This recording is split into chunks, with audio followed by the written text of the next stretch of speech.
We would like to, at this time, call to order our Tuesday, June the 14th, 2022 Board Work Session for the Lynchburg City School Board.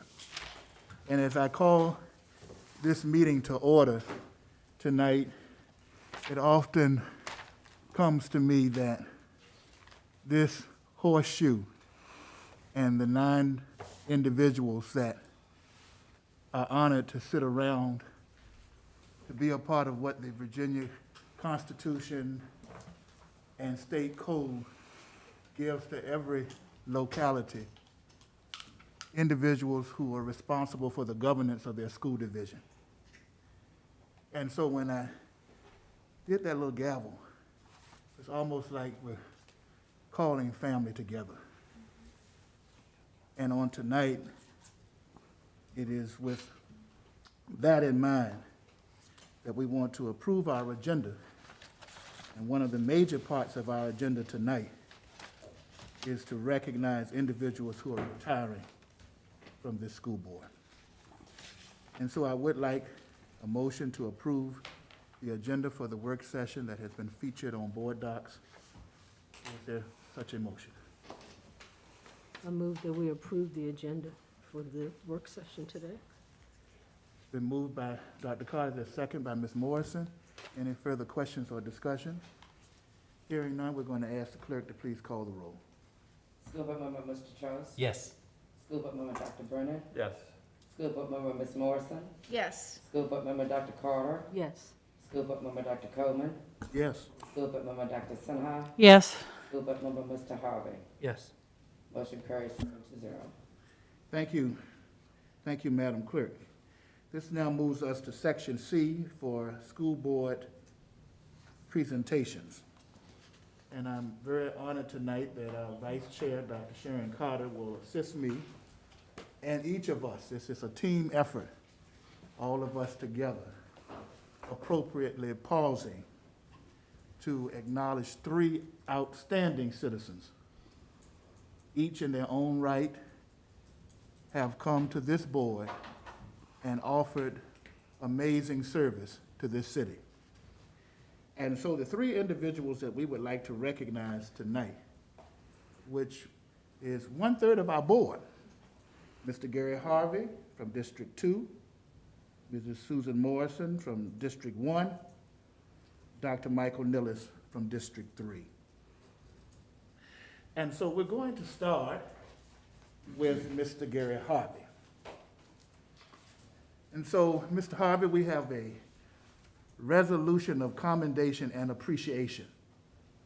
And each of these resolutions of commendation and appreciation have the same language vis-a-vis time served, etc.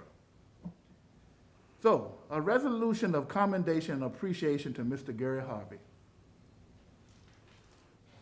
upon his retirement as a member of the Lynchburg City School Board, presented by the Lynchburg City School Board.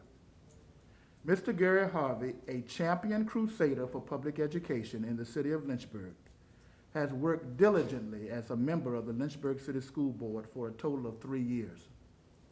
His professional manner in dealing with people and issues earned his favor as a caring and compassionate individual who devoted himself to the service of Lynchburg City Schools.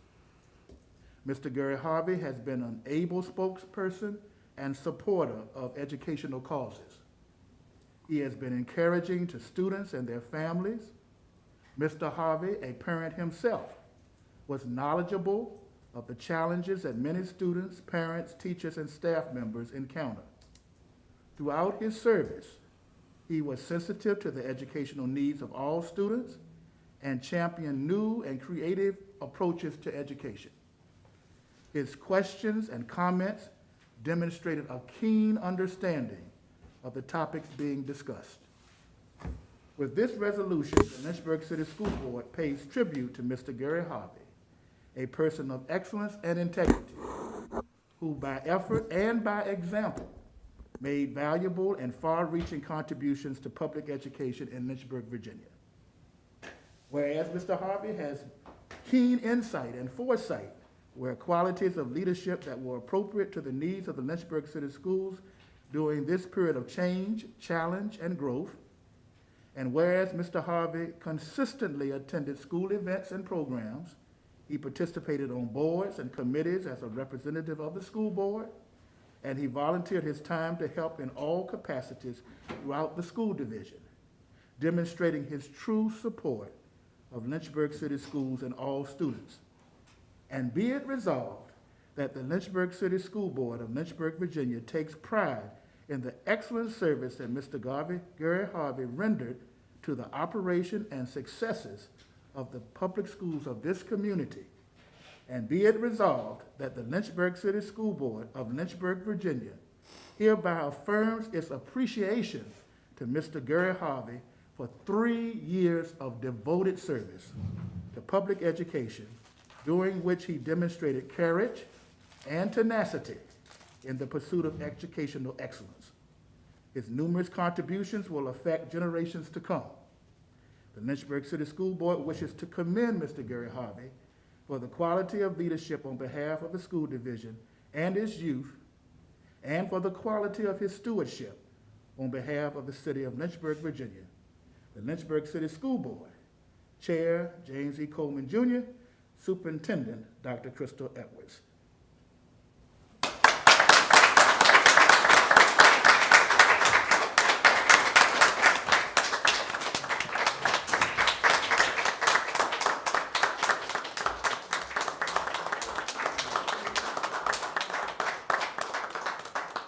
Let's do a nice picture. Yeah, we'll get it there. And we also have for Mr. Harvey, Madam Clerk. Yes, sir. Yes, sir, right here. And the way we're going to do this, we're going to go through each of the three, and then we'll have each of the three to have an opportunity to say something, and then we'll go around and start with Mr. Trost, and each of you can make whatever comments you would want to make during this segment to the three persons who are retiring, even though I know that they are going to continue to be doing great and mighty things. Oh. Mr. Harvey? On behalf of the board, we do want you to know that we wanted to bless you with this card and Gift gift certificate that has some size to it that you and your family can go out and enjoy yourself real good, okay?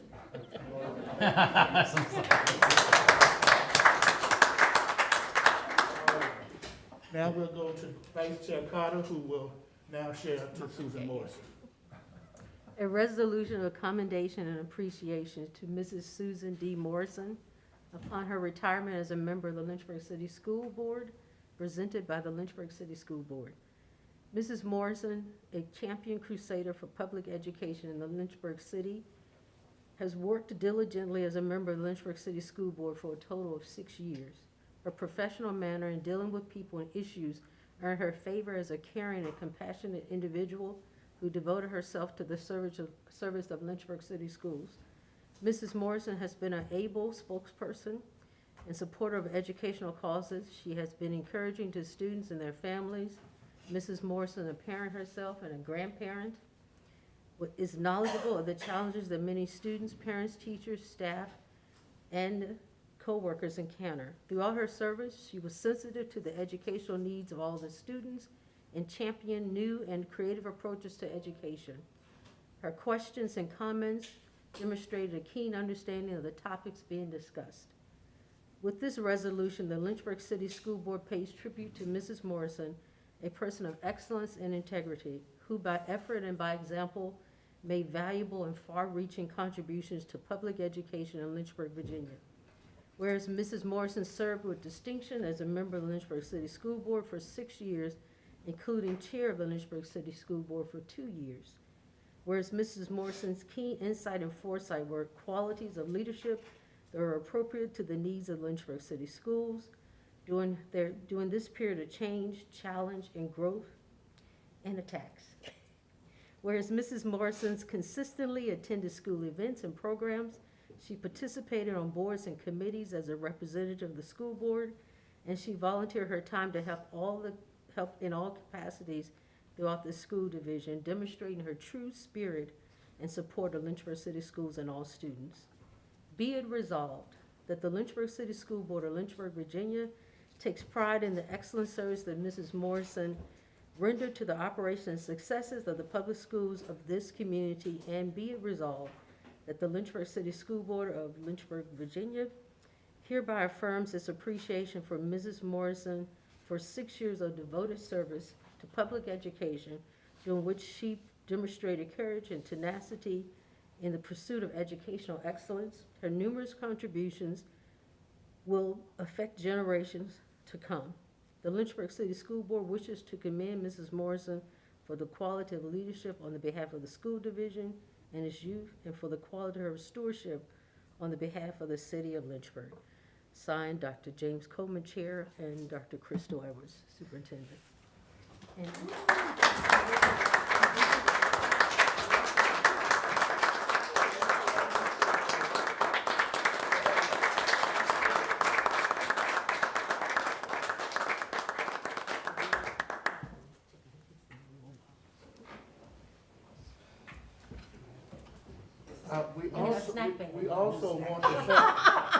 we also want to thank our former chair for doing something that is just family-oriented.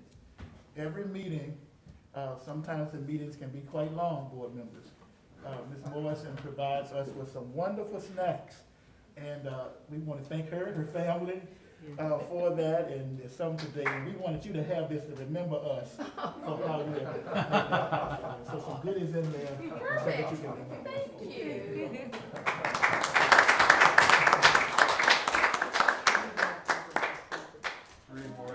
Three more years.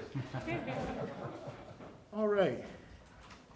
And from District 3, a resolution of commendation and appreciation to Dr. Michael Nillis. And I'm looking at you back there, Mike, and we are so thankful for your amazing contributions to this board. I thank you for being a former chair that has been willing to work with those who have followed you to help this board to be the very best that we can be. And so it is an honor to present this resolution to you. I'm going to read it. Dr. Michael Nillis, a champion crusader for public education in the city of Lynchburg, has worked diligently as a member of the Lynchburg City School Board for a total of 9 years. His professional manner in dealing with people and issues concerning his favor as a caring and compassionate individual is without peer. Dr. Michael Nillis has been an able spokesperson and supporter of educational causes. He has been encouraging to students and their families. Dr. Nillis, who has certainly served as a parent himself, is knowledgeable of the challenges that many students, parents, teachers, and staff members encounter. Throughout his service, he was sensitive to the educational needs of all students and championed new and creative approaches to education. His questions and comments demonstrated a keen understanding of the topics being discussed, and we certainly have missed you over these last few meetings in that regard. With this resolution, the Lynchburg City School Board pays tribute to Dr. Michael Nillis, a person of excellence and integrity, who by efforts and by example, and you have exampled to us how to be strong, as you have weathered this challenge in your life with such dignity. And for your far-reaching contributions to public education, we want to say thank you. Whereas Dr. Michael Nillis served with distinction as a member of the Lynchburg School Board for 9 years, including the chair of the Lynchburg City School Board, who has the distinction of bringing the best superintendent anyone could ever have in any school division in the person of Dr. Crystal Edwards. Whereas Dr. Nillis has keen insight and foresight, where qualities of leadership that were appropriate to the needs of the Lynchburg City Schools during this period of change, challenge, and growth. And whereas Dr. Nillis consistently attended school events and programs He participated on boards and committees as a representative of the school board, and he volunteered his time to help in all capacities throughout the school division, demonstrating his true support of LCS and all students. And be it resolved that the Lynchburg City School Board of Lynchburg, Virginia takes pride in the excellent service that Dr. Michael Nillis rendered to the operation and successes of the public schools of this community. And be it resolved that the Lynchburg City School Board of Lynchburg, Virginia affirms its appreciation to Dr. Michael Nillis for 9 years of devoted service to public education, during which he demonstrated courage and tenacity in the pursuit of educational excellence. His numerous contributions will be effective to generations to come, and the Lynchburg City School Board wishes to commend Dr. Nillis for the quality of leadership on behalf of the school division and its youth, and for the quality of his stewardship. And so on behalf of the city of Lynchburg, Virginia, and your beautiful home, we have something that we want you to have, Dr. Nillis, that you can sit in whenever you get ready. And whenever you get ready, if you feel a need to call us and let us know what you have on your mind, you can do so. This is the honored chair that goes to 9 years board members of service. Presented Dr. Michael Nillis.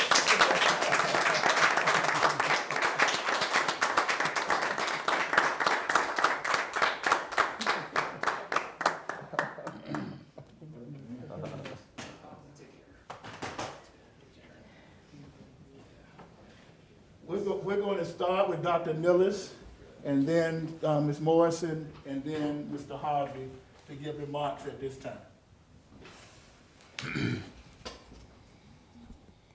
Yeah, the chair. Oh, they got it. The chair was. Got to get it home now. Okay, good.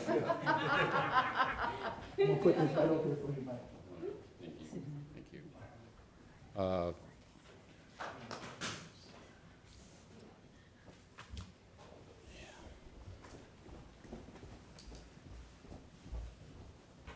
Thank you very much. I really do appreciate it. It has been an honor to serve with everyone. And I want to acknowledge everybody that I've served with on the board, not just this board, but from the beginning. I have learned a lot about public education, how to work with people. And actually, I think overall the board in my years has done a really good job of working through issues. Everybody might think we all agree on everything, but we certainly don't. And sometimes I think we've done so, for the most part, been respectful, although it might take a couple of tries at it before we which is okay. Which is okay. So to all of you, thank you. I appreciate it. It's experience I'll never forget. And it's been a growth. I hate to say it sounds kind of trite, but it's really been a good experience for me personally. I also want to extend my appreciation to all employees of Lynchburg City Schools, everyone from the superintendent, the administrators, the staff, teachers, custodial, cafeteria, transportation. You are the ones that keep the schools running. The schools are clean, the floors are shined, students are fed, students are transported safely. There's a lot of work that goes into meeting the needs of students that's not obvious at all to the public. It goes way above and beyond just basic education. And every year we see the result. Graduation. It's a lot of students come through. We had what, 700 or so, maybe six, little under that. They don't all take the easiest path. Some of them, there's a lot of mentoring, encouraging, cajoling, and probably in a few cases they get drug across the graduation line.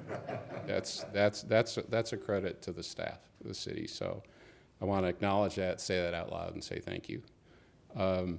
And especially, it's been clear in the past couple of years that the staff does it professionally, and that has been a challenge.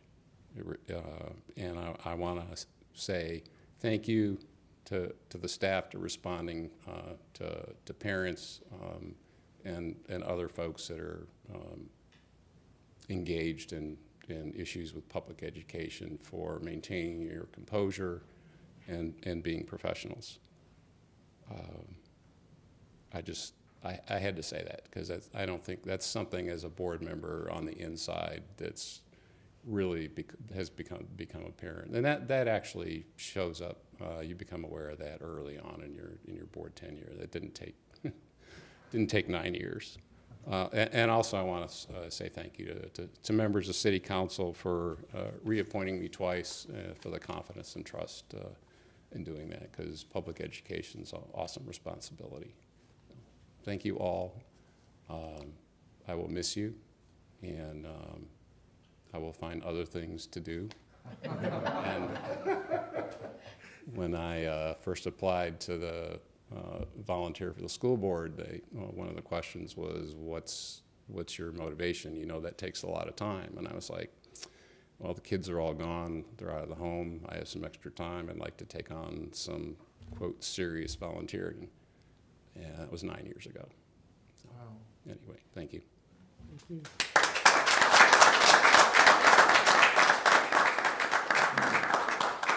Thank you, Dr. Nilles. Ms. Morrison. Well, he's a hard act to follow.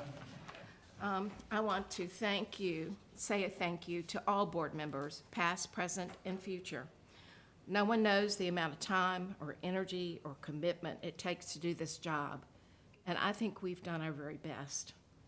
To City Council members for giving me this opportunity, to Mayor Dolan, Vice Mayor Wright, Mr. Wilder, Dr. Tweedy, and Mr. Nelson, thank you for continually supporting our school systems in your words and actions. To Dr. Edwards and her staff and all employees of Lynchburg City Schools, I cannot thank you enough for accepting the challenge of educating our children, our community's future, and I salute you every single day. Finally, for the reason I am leaving, my husband Norwood retired 6 years ago, right when I started this job. We had a bucket list that has only gotten longer. I am really looking forward to our future excursions with each other and our families.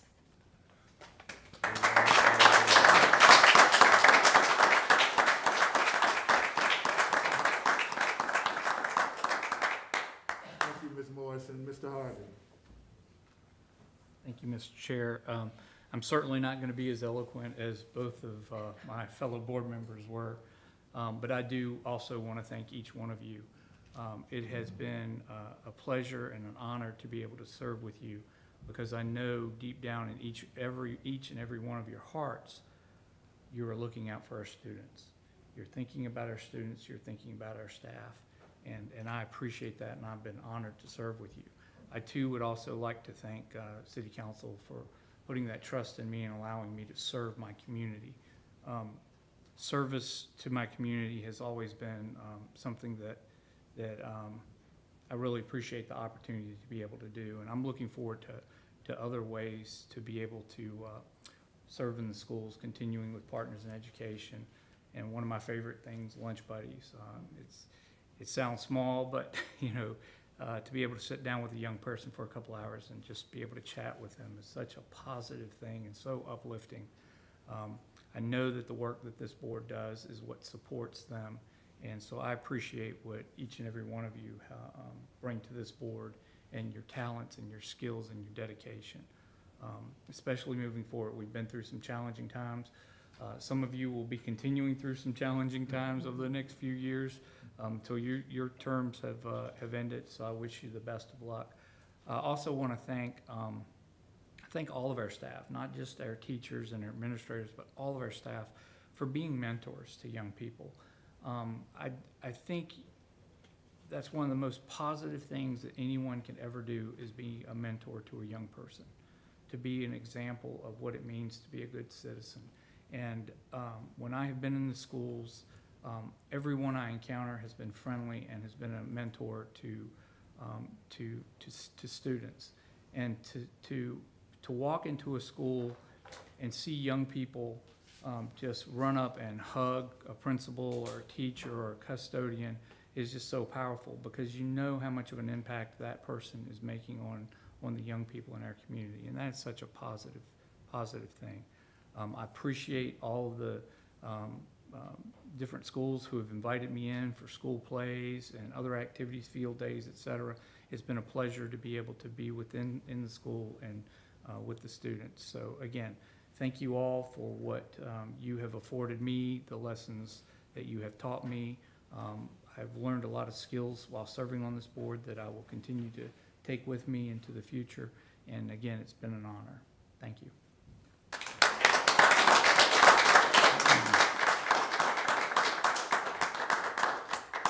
Thank you, Mr. Harvey.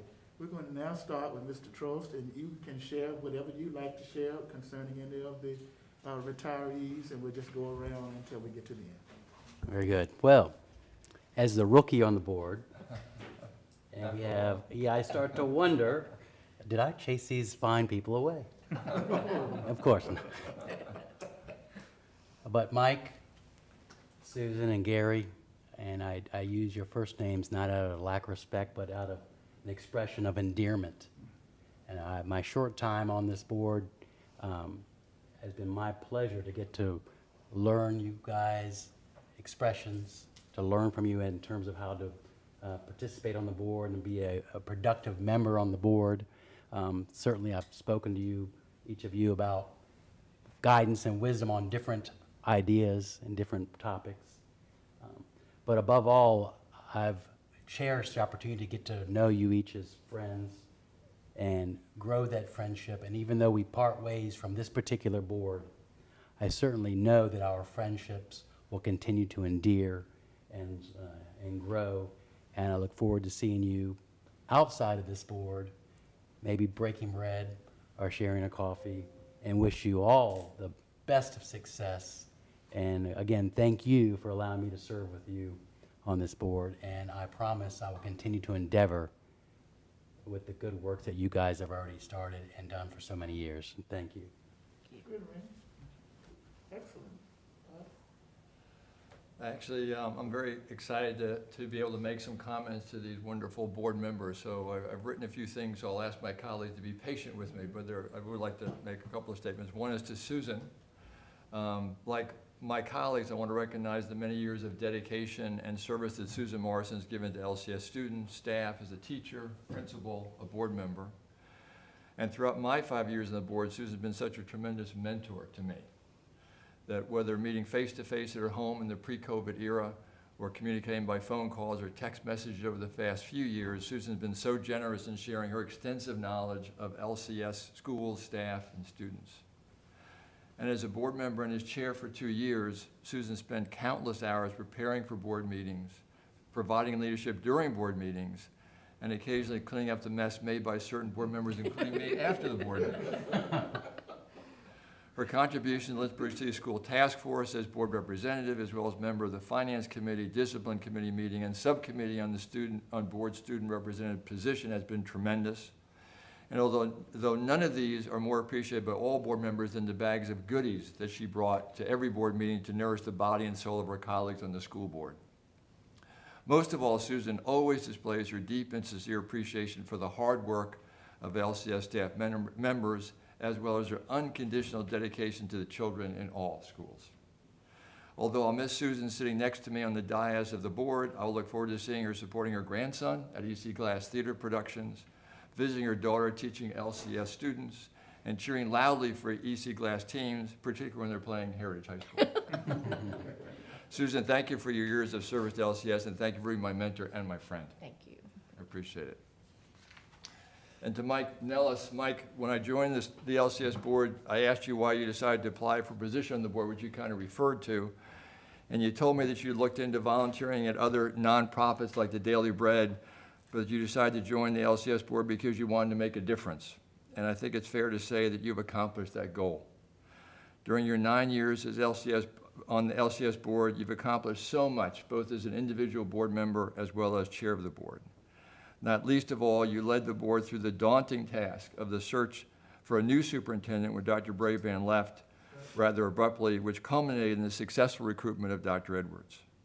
You've also led us through many years of complicated and challenging budget discussions and helped us to navigate the twists and turns of negotiations with City Council. But as an individual board member, what I most appreciate about your role on the board and what I will miss most is your steady hand and overall perspective on the many challenging issues that the board has addressed over the past years. Thank you for your 9 years of service to the students and staff of LCS. You have clearly accomplished your goal of having a significant impact and making a difference on this board, LCS, and our community. Thank you. And to Gary Harvey, thank you for your service to the students and staff at LCS. As an individual board member, I appreciate the many hours that you've tallied up as your role as a board member. I also appreciate your leadership during your tenure as chair of the Finance Committee and for your strongly held opinions on all 3 years about budget discussions. I'll look forward to your continued participation in Partners in Education and your presence at EC Glass as you support your daughter and her friends there. So thank you for your service. Thank you. Thank you, Mr. Chair. This is wonderful. Ms. Morrison, I know you were one of the three, but. Well, when I retired from EC Glass in that last year, and at graduation, I thanked the seniors for allowing me to be part of their graduating ceremony. So to Dr. Nillis and Mr. Harvey, it is an honor to be part of this class graduating from the board. And we have something in common now. Thank you both for what you've done for us. Words can't express how I feel. Well said. Dr. Carter? I've told people over and over that the last 2 years have been totally different from the first 5 years that I've served on the board. And just wanted to say that we've all been here doing some of the most unpredictable and times that we never would have even anticipated what could happen. But as Dr. Nillis said, we don't always agree, and some people think we rubber stamp, but they should see some of our discussions. But we always maintain our civility, and Dr. Nillis has always just said things just plain and straight, and he's not for a lot of wasting time, and I always appreciated that. And sometimes Dr. Nillis and I agreed, and sometimes we didn't agree, and the times we did, I wondered, well, that's pretty good. But I always appreciate you, Mike, for your steadfastness and for your dedication to all the students at Lynchburg City Schools, and also for your difference of perspective. And whenever we had a difference of an opinion, I would say, so why did you think this way, Mike? And you would come back and tell me why you thought that way, and we would share, and we always spoke and never been dismissed. So I always appreciate you for that. And just for your knowledge and that you were able to keep up on the policies and the parliamentary procedures. So I'm going to make that my effort to be a Mike-like person for the next 2 years. But I thank you for that. And Susan, when Marie left the board, I said, oh, who's going to be my buddy now? And then you came, and we've been sitting beside each other. Sometimes you were the chair, and I was a few steps down. But I just always appreciate being able to just pick up the phone and call you and just get your perspective. And we didn't always agree. We agreed a lot. And sometimes I would say, well, wonder what's going on. But when you did talk about schools, I always listened because you were there. You were in the trenches with teachers, and you know exactly what they should be doing, what they aren't doing. And so if I always had a question, I could call you, you tell me exactly what, and I said, okay. You have to respect the opinions of someone who's done that. And I was so happy to see that Gloria is coming, so she will have the same perspective and the expertise in that field. And I always say, you have been a homegrown. If they're talking about homegrown, you're a product of public schools, you've been a teacher and with special education and also a principal, so you really know what you're talking about. And Gary, we are heritage graduates from the first Heritage. So I always say I'm happy for that, and also how you have represented and advocated for PI. And I know that what you do, you have a heart for it, and you're always so agreeable and often offering help.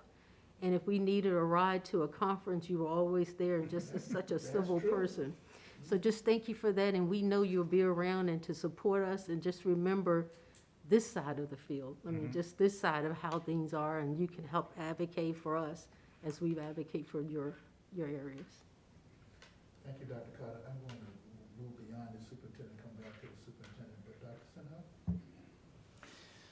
Well, Dr. Nealis, you were chair at the time I came on. I came mid-year as a replacement for somebody who resigned.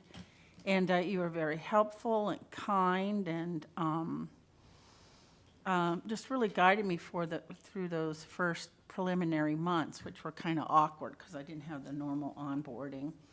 And I always appreciated your steady calmness, your attention to detail, your sort of traditionalist conservative views, I think, were very important to the board, and a good balance of opinions. And I hope that we still have that on our board with our new membership. I don't know what we're going to do for a parliamentarian, but it looks like Dr. Carter's stepping up, so 'cause we certainly could use a parliamentarian. And I just really appreciate 9 years. I just can't imagine doing that. Although if I get a third term, I will be longer than 9 years, and so we'll see if it gets to that. So thank you very much, and you were really good. Board chair meetings were very efficient and effective, and yes, and you led us through a very challenging, nerve-wracking, anxiety-inducing search for a superintendent, and I think we came away with a really good choice. So Susan, you I'm going to miss because you've been part of the schools. You really have a valuable perspective and insight into all issues from teaching to administration. And your opinion often held sway with me, and sometimes, especially when I just wasn't 100% sure in how I was going to vote on something, you would just step up and say something that just so made sense. It's like, that's it. That's the thing I needed to really feel confident in my vote. So I appreciate for you being that guidepost for us. And I know that you worked hard. You probably read the most of any of us for all the reading that goes into this, I'm sure. You were always prepared for meetings, and so I appreciate that. Gary, you set a very high bar for participating in school activities. You and Bob, but I think you might have Bob beat. I think so. I think you're right. But you do a lot for our students. You're very passionate about them, about our public schools, about our public-private business partnerships and how to expand that. And I really look forward to your role in that and keeping that going, because it's so important that the community embrace the public schools. I appreciate your principled approach to budgeting. Sometimes that got a little annoying, but I totally get it. And it takes courage to stand up to a bunch of people, and you did that, so I really appreciate that. And you never lost sight of the students or the teachers as the primary focus of everything that we do, and I always enjoyed that. So thank you very much, and yes, thank you for being our chauffeur during conferences. So thank you all, and good luck to you. Thank you so much, Dr. Sinha. Dr. Gupta is not with us tonight. He had to take care of some important matters concerning his daughter, and so he is out of town. But he wanted me to relay to each of the three of you, to Mike and Susan and Gary, his deep appreciation for your service, and wishes you all the best as you continue to go forward and do great things. And so that's coming from Dr. Gupta. Mr. Harvey. Mike, I'm going to date us both here with this comment, but there was an old commercial that used to go when E.F. Hutton speaks, everybody listens. And I think that was quite evident when I first came on the board. Clearly, everyone, I mean, we keep mentioning parliamentary procedure, but I think there was just that wise counsel. rarely did I feel like I ever disagreed with you, but even when I did, I highly respected your position, because it was, you had a firm understanding of why you felt the way you did and why you voted the way you did, and I always respected that. And again, I always looked to you as a mentor on this board from the very beginning, all the way through, because as I said, you were kind of that stalwart that you could always go to and seek guidance. So I really appreciate your leadership. Unfortunately, I missed the opportunity to serve under you as board chair, but I did appreciate your mentorship and your leadership in the time that I have been able to serve on this board. Ms. Morrison, thank you for tempting us with all the sweets and everything. I think it's one of those things that showed that you cared for all of us, just thinking about each one of us. And that, I think, carried over from how you acted within the school system. I actually got to be in EC Glass while you were there, as I would work with some of the career tech programs and so forth. And you were always highly regarded by the students. And after I got to be on the board and get to know you personally, I understood why. You are a very caring person. You are a great representative of our staff, of our school system. You're a public defender of education, as I think we all are. I think we're all going to continue to do that. And I do admire your decision to say, hey, we have a bucket list, and that's now a priority, because family is something that we all need to take very seriously. Everyone, Dr. Edwards, one of the main reasons why we're meeting here this Tuesday is so Dr. Edwards can make family first, and I think that is admirable, and that's what we should all do. But to both of you, I really appreciate your leadership, welcoming me as a new member to the board, but especially sort of helped to guide me through my term on the board, and it's been an honor and a pleasure to serve with both of you, so thank you. Thank you. Thank you, Mr. Harvey. I'd now like to turn the floor over to our capable superintendent for her remarks. Thank you. So Mike, you were that first LCS voice that I talked to. You were my rock in coming from Jersey to here. You helped me transition. You helped me understand that you could have a Lynchburg address, but not live in Lynchburg, and just finding a home, what it meant to really be, or is this in the city, and understand how the board works. You made it seamless when I came down here. I appreciated you so much, and your structure and just consistency, dependability, and the way that you just guided me through some tough situations. And you were just calm as a cucumber all the time. And I'm like, oh my goodness, this is great. So I appreciate your leadership, your guidance, and just your wisdom, and your investment in kids, and your investment in me and the staff. And I'm gonna miss you, truly. And I hope you do become a parliamentarian, because I can't do what he does. He had that secret book in there and would always know exactly what to do. So appreciate that. Mr. Harvey, in our education world, we always say there's one teacher that makes you sharpen your pencil. And man, did I go through pencils with you and sharpen them, me and my staff. We work diligently to just get it right as we listen to you and understand your questions and your passion for, you want to do the best for our students. We may not have always agreed, but we understood where you were coming from and what you really wanted to do for us. You challenged us, you made us better. We went back, we've changed some things, added some things, we've grown, we've gotten better in how we communicate, and a lot of that is due to just your asking the right questions and saying, nope, I'm gonna keep asking those questions. So thank you for the professional development experience you have provided for us, but not only just us, helping us grow as a leadership team so that we can give the best service to Lynchburg City Schools kids and their families. So thank you for that. And Mrs. Morrison. You and I, during that next year, you helped me get through that first strategic plan. our first community conversation where I really didn't know how that was going to go, and it went really, really well. We had a lot of conversations where we just problem solved together.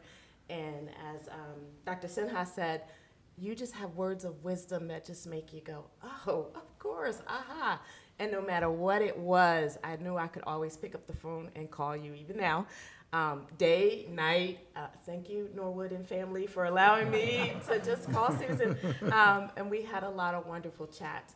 You were a role model and a little bit intimidating the first time I went to EC Glass, because she has a big portrait of EC Glass, and I'm like, oh my goodness, so just to be around that greatness was wonderful. I have learned so much from you. You are such a charismatic leader, a true champion for kids and staff.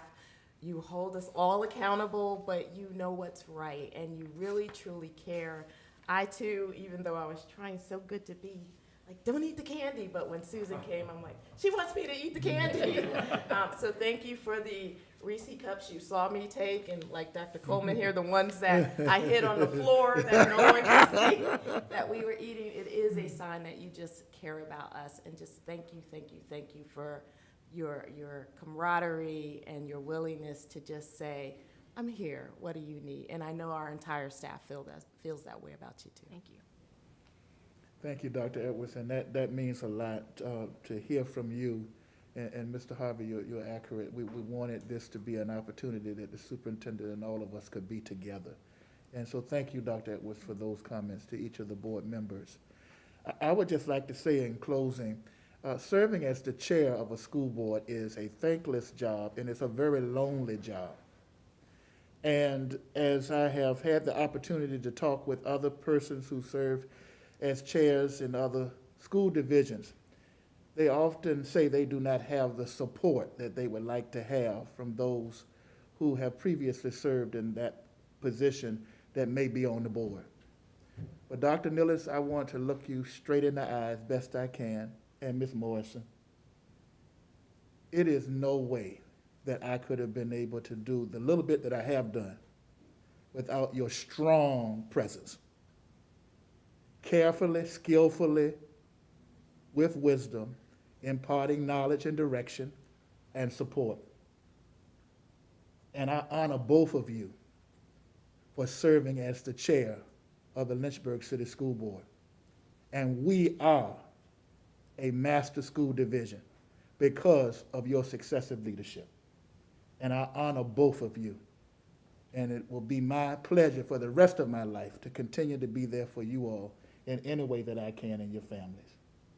Mr. Harvey, I'll never forget how you took me to the Williamsburg one year with a ride, and we had wonderful conversation. And I want to thank you. When you first came to our board, doing board comments, you would tell us about the different things that were going on at the school that you were dealing with. And I think that helped all of us get more engaged in doing what we can do to make our schools all that they can be. We will deeply miss all three of you, but you will never, ever be forgotten. And as Randy said, all of us will be calling on you from time to time for continued wisdom and guidance. Board, let's give these three another great big hand of appreciation for great work.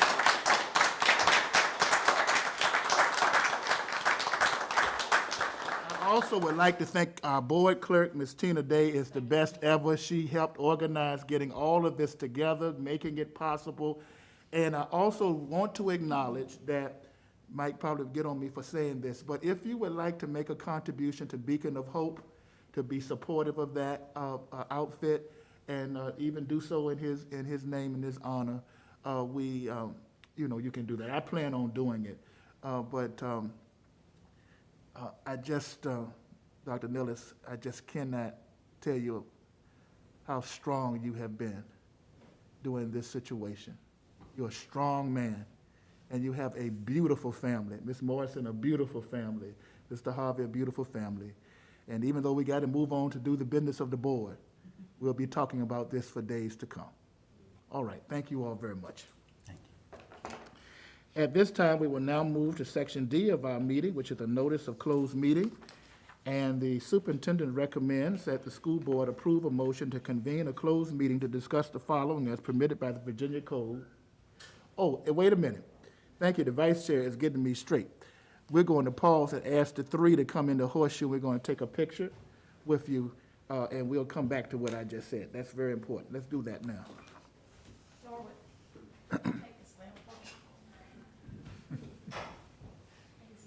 Oh, boy.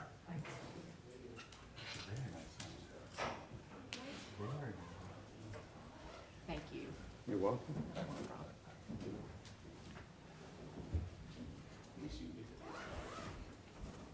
How we gonna do this?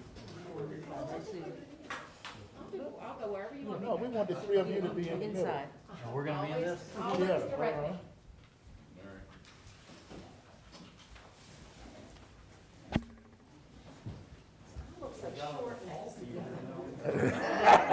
That is true. So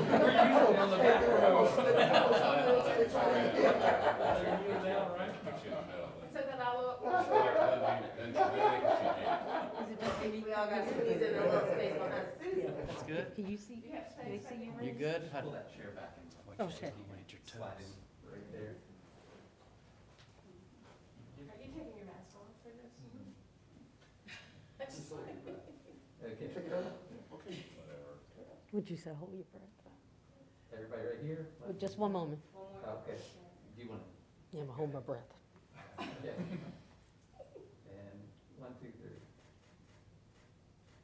Okay. Thank you. Thank you all very much. Thank you so much.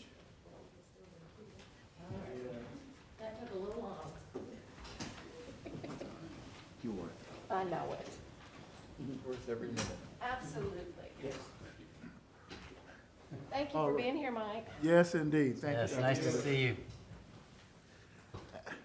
you. Do you need any help with the chair? Probably. I'm gonna take care of it. She gonna take care Okay. Got the muscle. All right. As I previously was stated, we're going to now move into Section D, which is a notice of closed meeting, and the superintendent recommends that the school board approve a motion to convene a closed meeting to discuss the following as permitted by the Virginia Code, Section 2.2-3711A1, appointment or promotion of particular officers, appointees, or employees. Is there a motion for us to go into closed meeting? I move that we go into closed meeting. Been moved by Dr. Carter, is there a second by Dr. Second. Brennan? Any further questions or discussion on the motion? Hearing none, Madam Clerk, if you please call the roll. School Board Member Trost? Yes. School Board Member Dr. Brennan? Yes. School Board Member Ms. Morrison? Yes. School Board Member Dr. Carter? Yes. School Board Member Dr. Coleman? Yes?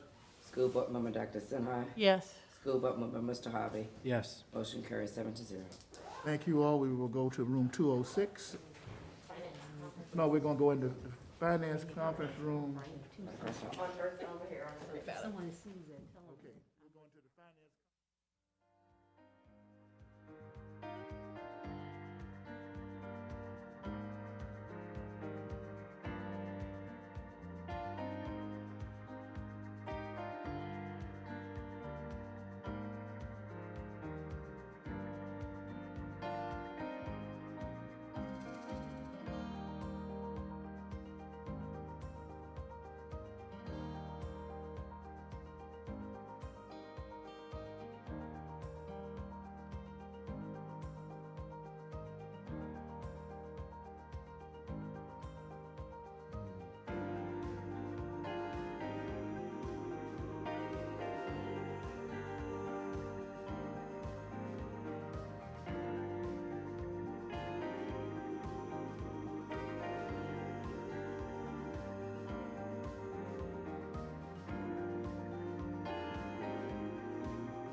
Mills. Is there a second? Second? Thank you, Ms. Morrison. Been moved and seconded. We'll come out of closed meeting. If there's any further questions or discussion, hearing none, Madam Clerk, please call the roll. School Board Member Chose. Yes. School Board Member Dr. Brennan. Yes. School Board Member Ms. Morrison. Yes? School Board Member Dr. Carter. Yes. School Board Member Dr. Coleman. Yes. School Board Member Dr. Sinha. Yes. School Board Member Dr. Harvey. Mr. Harvey. Yes. Motion carries 7-0. Thank you, Madam Clerk, and we would now like to approve the certification of the closed meeting in accordance with the Code of Virginia, Section 2.2-3712D, that certifies that in the closed meeting just concluded, nothing was discussed except the matter or matters, one, specifically identified in the motion to convene in the closed meeting, and two, lawfully permitted to be so discussed under the provisions of the Freedom of Information Act cited in that motion. And, Madam Clerk, if you just call each name for certification. School Board Member Chose. Yes. Dr. Brennan. Yes. Ms. Morrison. Yes. Dr. Carter. Yes. Dr. Coleman. Yes. Dr. Sinha. Yes. Mr. Harvey. Yes. Motion carries 7-0. Thank you, Madam Clerk. We'll now move to Section E, which is our school board policy discussion. We do not have any policy discussion tonight, Board, and so we will continue to move on, but we typically may have something in the future. Under F, agenda items, the first agenda item is number 1, our Human Resources Report. And as it relates to that report, this is coming to us for action tonight. And what is the pleasure of the board?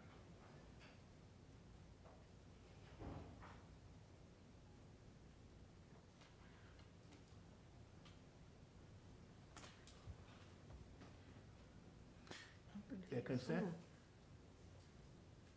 It's a work session, so there's no consent And,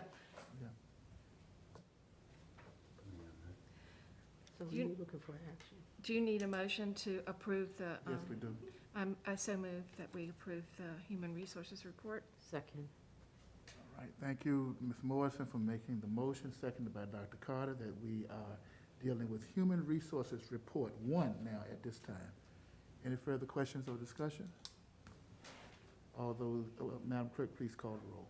School Board Member Chose. Yes. School Board Member Dr. Brennan. Yes. School Board Member Ms. Morrison. Yes? School Board Member Dr. Carter. Yes. School Board Member Dr. Coleman. Yes. School Board Member Dr. Sinha. Yes. School Board Member Mr. Harvey. Yes. Motion carries 7-0.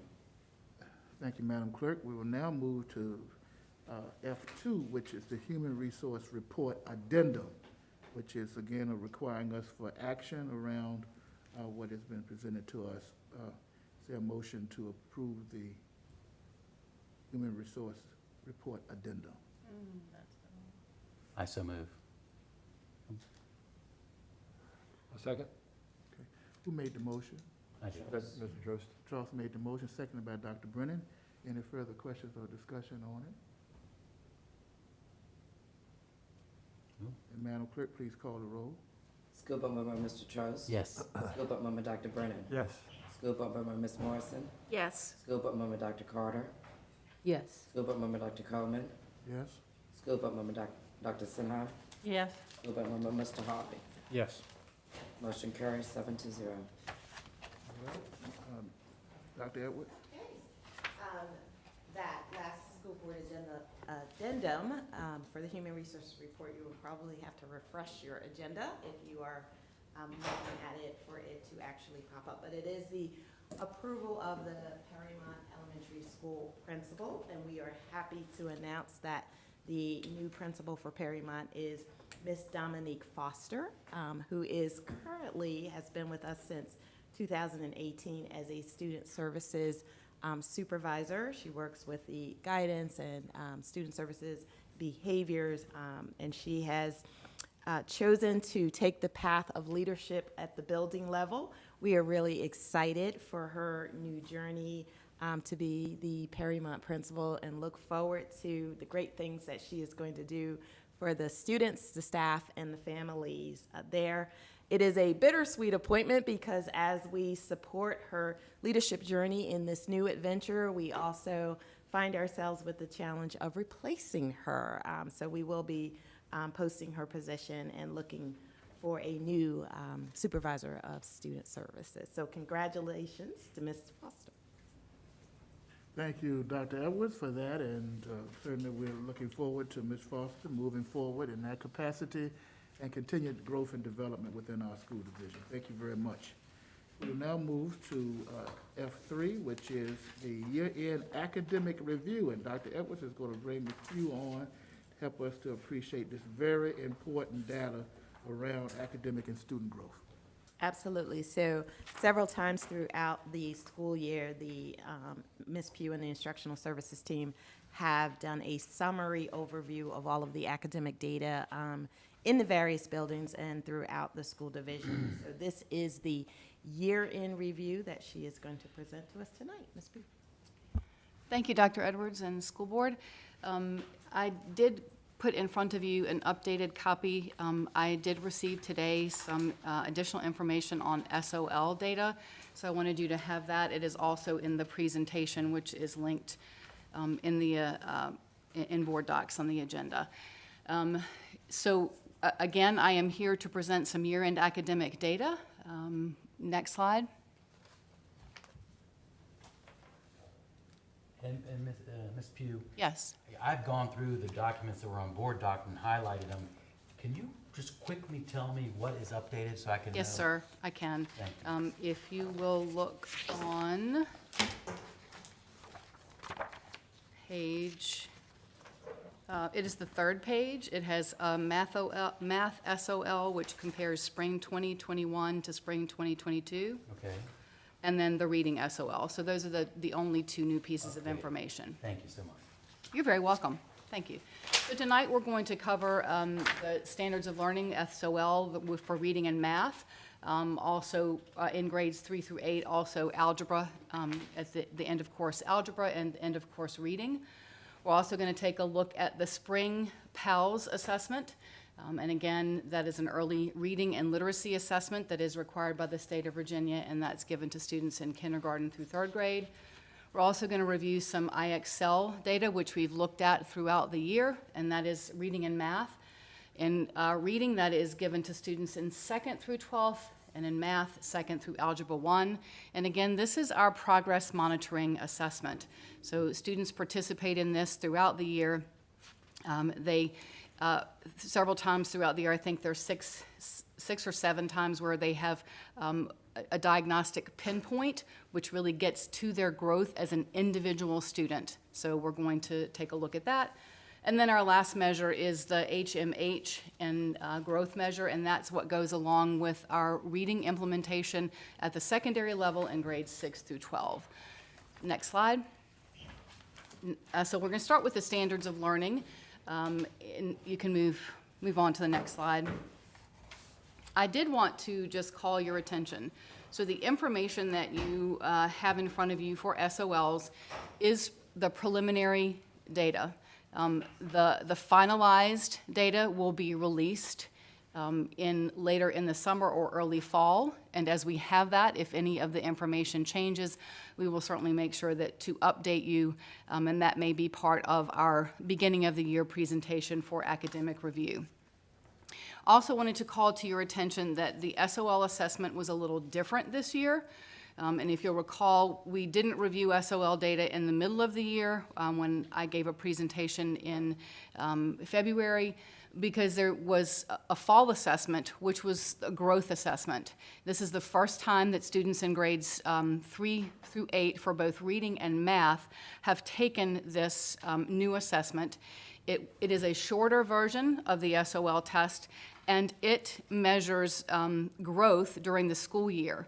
The individual student reports for the fall assessment provide details of how students performed on each test item, but the growth assessment from the fall does not include a passing or a failing score.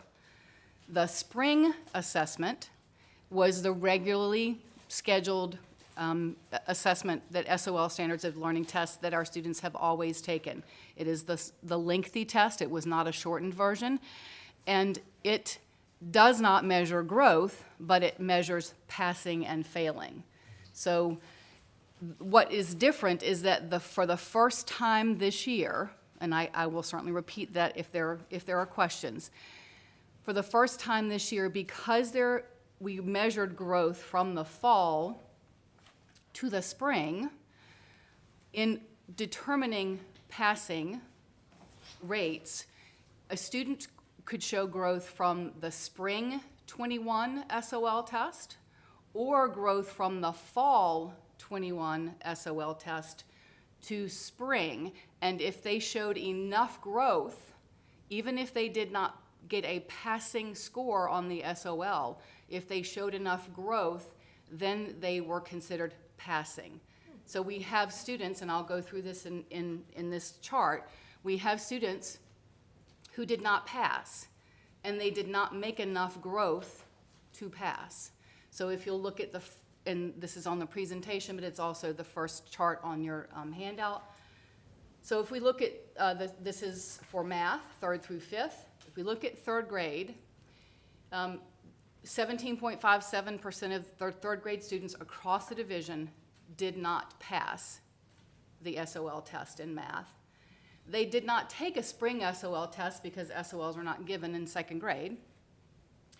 34.17% of them showed growth from fall to spring 22, so they are considered in our passing rate.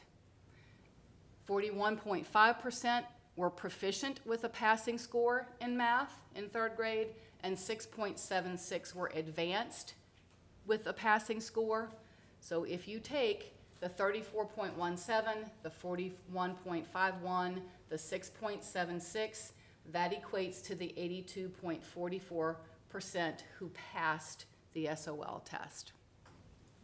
Yes, sir. And you always have to deliver the tough news, and I'm sorry for that. You have a tough. That's all right. good. That's what I'm here I for. appreciate that. So really, if I walk through these figures here, if I add, in looking at 3rd grade as our example, if I add the 41.51% for proficient in math and the 6.76 for advanced in math, that is the percentage of students, of 3rd graders, that actually achieved a passing score on the SOL. Is that correct? Yes. Not the Yes. growth pass model, but Yes. the passing, okay. Okay, and, go ahead. Yes, compared to the old assessment, compared to the assessments given before 2021, because now they are counting growth as part of a passing rate. I'm not gonna count growth, because, not yet, until I understand what that means. Okay. So now I'm looking at growth, and if you show sufficient growth, they pass you. Number one, what is sufficient growth? I mean, what percentage of growth do you have to have? I don't have that in front of me, but I can certainly, it's on a vertical scale score. And I can certainly get that information to you, and I can provide that at another time. It's different at different levels, different grade levels, and it also depends on where I started and how much I need to grow, so. Okay, and you're right. Those are the parameters I'd like to know. Sure. And then secondly, the students that achieved a passing, I won't call it a score because it's not a score, a pass because of growth, do we have an idea as to, I don't even know how, I would want to see, I guess, a statistical distribution chart. How close were those students to achieving a passing score? Just a hard number. Mm-hmm.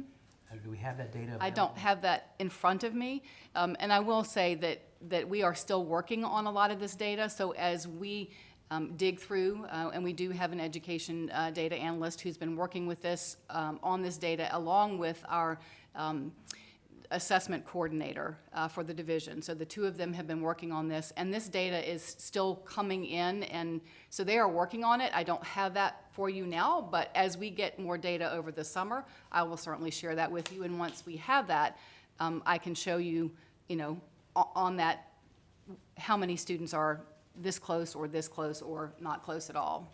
And I'm going to lean on Dr. Sinha for a moment. Is that something to be best represented by a scatter plot? I'm thinking of some way to represent that. My first choice would be a box plot. Box A plot. box plot will show you, it's a good way of showing a distribution of anything. The box is the middle 50% of scores, so above the 25th percentile and below the 75th percentile. If you think of a normal distribution, the Right. bulk of it's in the middle. Right. And that's like that middle 50%. So we would want to look at that and see, you know, if there continue to be outliers or where that median is in the box. Because, well, I'll make my comments later when it's my What the- turn. But that would be something I would recommend. And I don't know if that data analysis tool is available to you. Absolutely. Okay. And then do we have the data available so we can actually get down to the discrete student level? Absolutely. Okay. And that's available to students and teachers that have those, and we have access to that, we do. And then the follow-up question is then I can make this analysis by race. Is that true? I mean, I know it's true because you Yes. told me you can do both. Yes, and they are currently working on that data. That was one of the pieces of data that they were working on to try to get to me, and I was hoping to have it for today, but That's okay. we moved it up, and so we don't have it, but I will have it to you as soon as I can. I appreciate you've got a lot Absolutely. of work there. I Nope, appreciate your hard not a work. problem. Thank you. And just, Well, go ahead, Dr. yeah, just for reminders, normally we don't do SOL presentations until August when the data is actually finalized, but for purposes of our discussion and having a close-in of, let's look at the preliminary, we're doing it now. The second thing is if you still have the evaluation documents that I shared with you when we did my evaluation, in there is black-lined, an example of what you asked. Do we have student data? You can actually see very descriptive what a private student data sheet looks like and the information, and it would get to your question, how close did they come to passing? How close were they when they first took the assessment in the fall and things like that, so. Thank you, Dr. Edwards. Dr. Carter and then Dr. Sinha. My question was, like, the total, do we have the total number of students that took the SOL in the spring? I do. That's on the next chart, on page 3, I do believe. All right. Yes. So next, this is 3rd, 4th, and 5th grade, so you can see how that falls.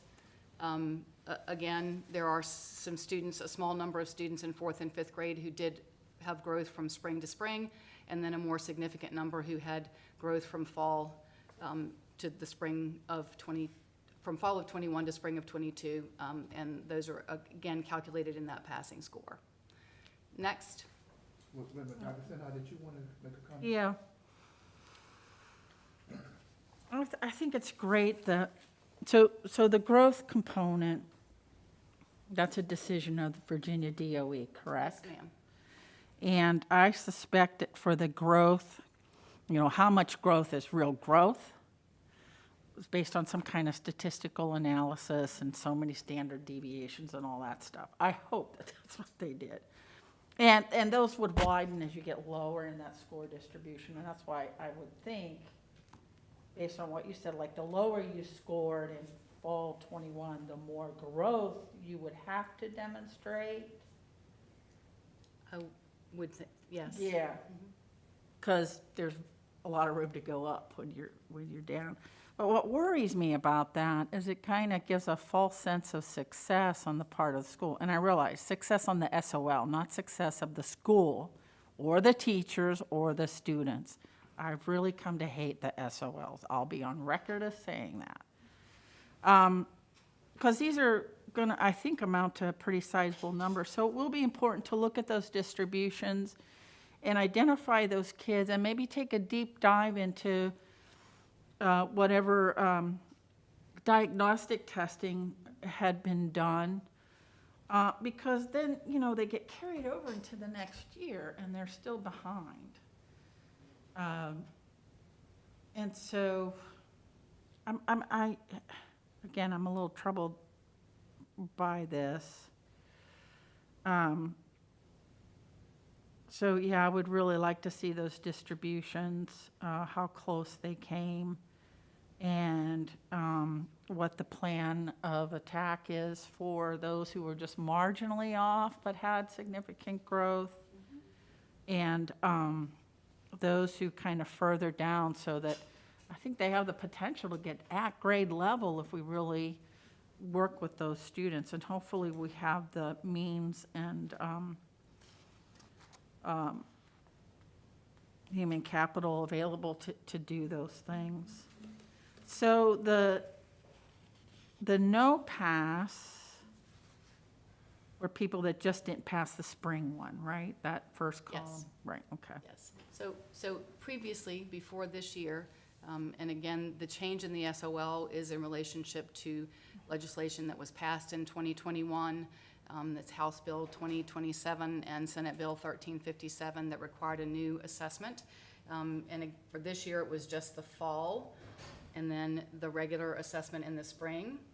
Next year, it will be a fall assessment, a mid-year growth to see the growth from fall to mid-year, and then again, mid-year to the regular SOL assessment in the spring. So all of those growth components will then again be counted in a student's ability to receive a passing score. Thank you. So it is the same spring assessment, but the difference is that they are allowing students to show individual growth to achieve a passing score, which they couldn't in the past. Ms. Morrison? And I do think it's important that we remember this is the first dive. We're still getting updated information. I think you said even today some Yes. came in, and this will continue till August. So this is very preliminary, and I appreciate you pulling it together because we're interested, but it's by far from over. Absolutely. The SOL is by The far data from keeps over. The coming data in. will keep coming in. We'll be able to dig deeper and disaggregate more. And as Dr. Edwards said, and you're indicating, and I indicated it first, this is preliminary data. That typically the finalized data and the finalized release of results from from BDOE do not come until August or early September. Mr. Trost, did you have a? Please, how much would I expect it to change? I mean, are there additional children taking tests after this data, after we've seen this data? What's going to change, I guess, is the question. Well, I think they go through and they look at the testing system and they validate and they look at different things. Students are not taking tests. Now, I will have to say high school students are taking tests because part of our summer program is SOL. So students can go in and get help to pass the SOL because that's part of their requirement for graduation. So students in high school will be taking assessments in order for them to get those verified credits, then to get a diploma or to get on track to get a diploma. So this data should not change that much, but the caveat is this is not finalized data, and we never have had finalized data until August or September. It's the starting place. It is a starting But it's place. not going to, I mean, you're looking at. It should not change significantly. That's not, so. No. This is data that can at least begin to assist us with developing an action plan. Absolutely. And I would like to say that the growth assessment in the fall, and this year only because it was the first year. So an example, if I was a fourth grade student and when I took the fall assessment, I was being assessed on third grade content in the fall. So it would then help the teachers know for Amy in fourth grade where she was at the end of third grade or what third grade content she knows. And this was because of COVID and the learning loss. Where do I need to go through my fourth grade year to get to grade level and beyond?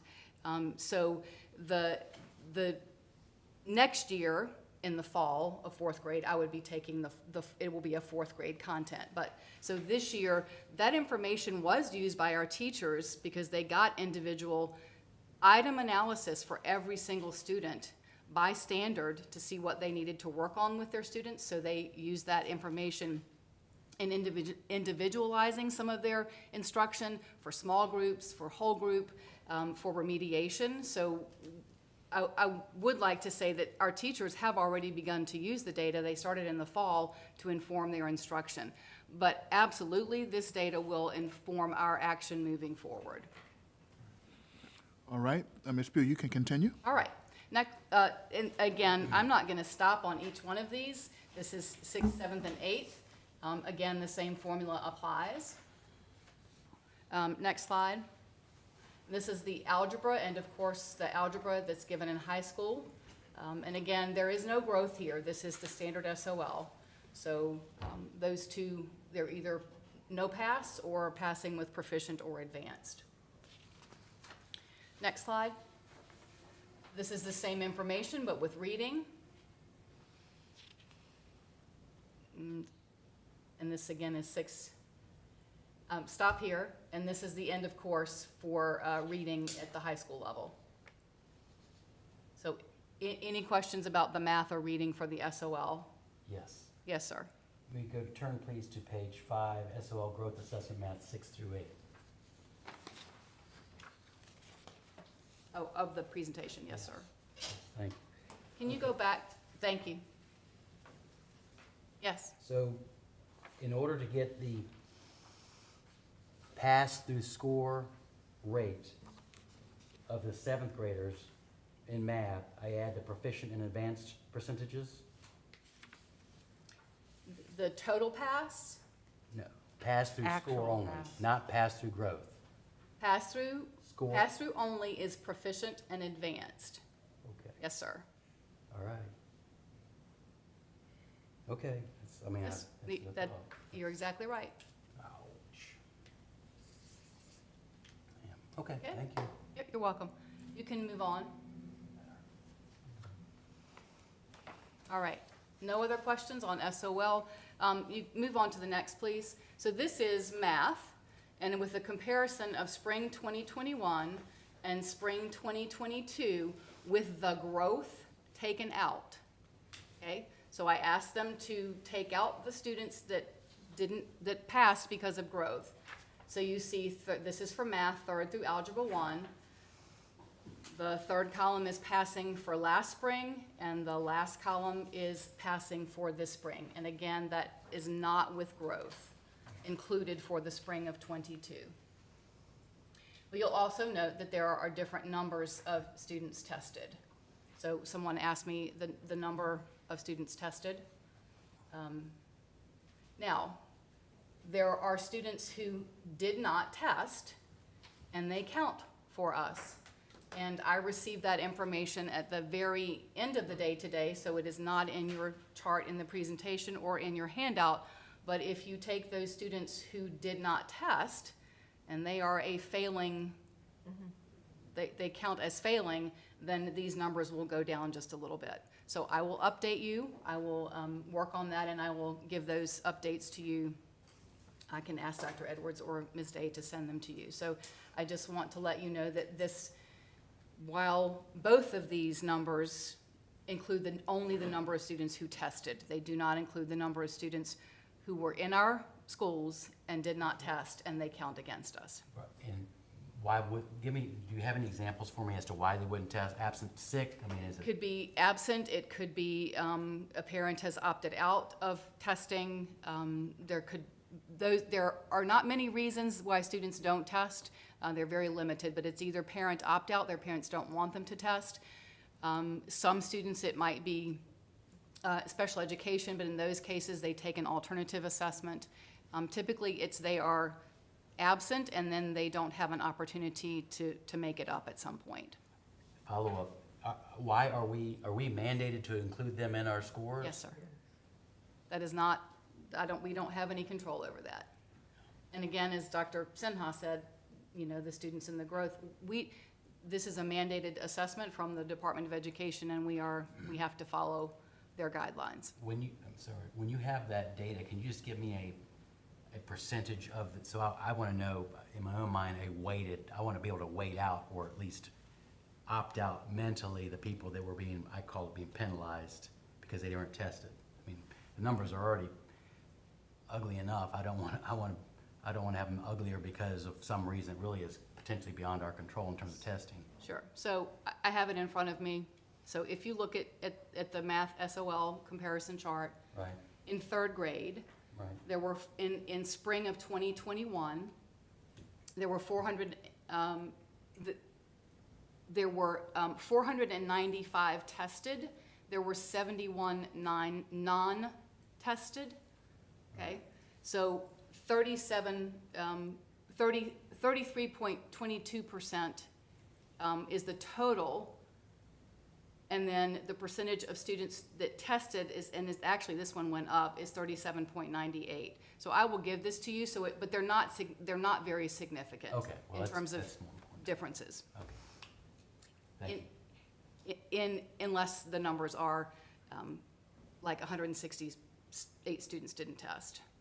And again, remember last spring, there was more students who wouldn't test because many were remote and didn't get tested. And so last year was kind of an anomaly for testing. But I will certainly share that information with you.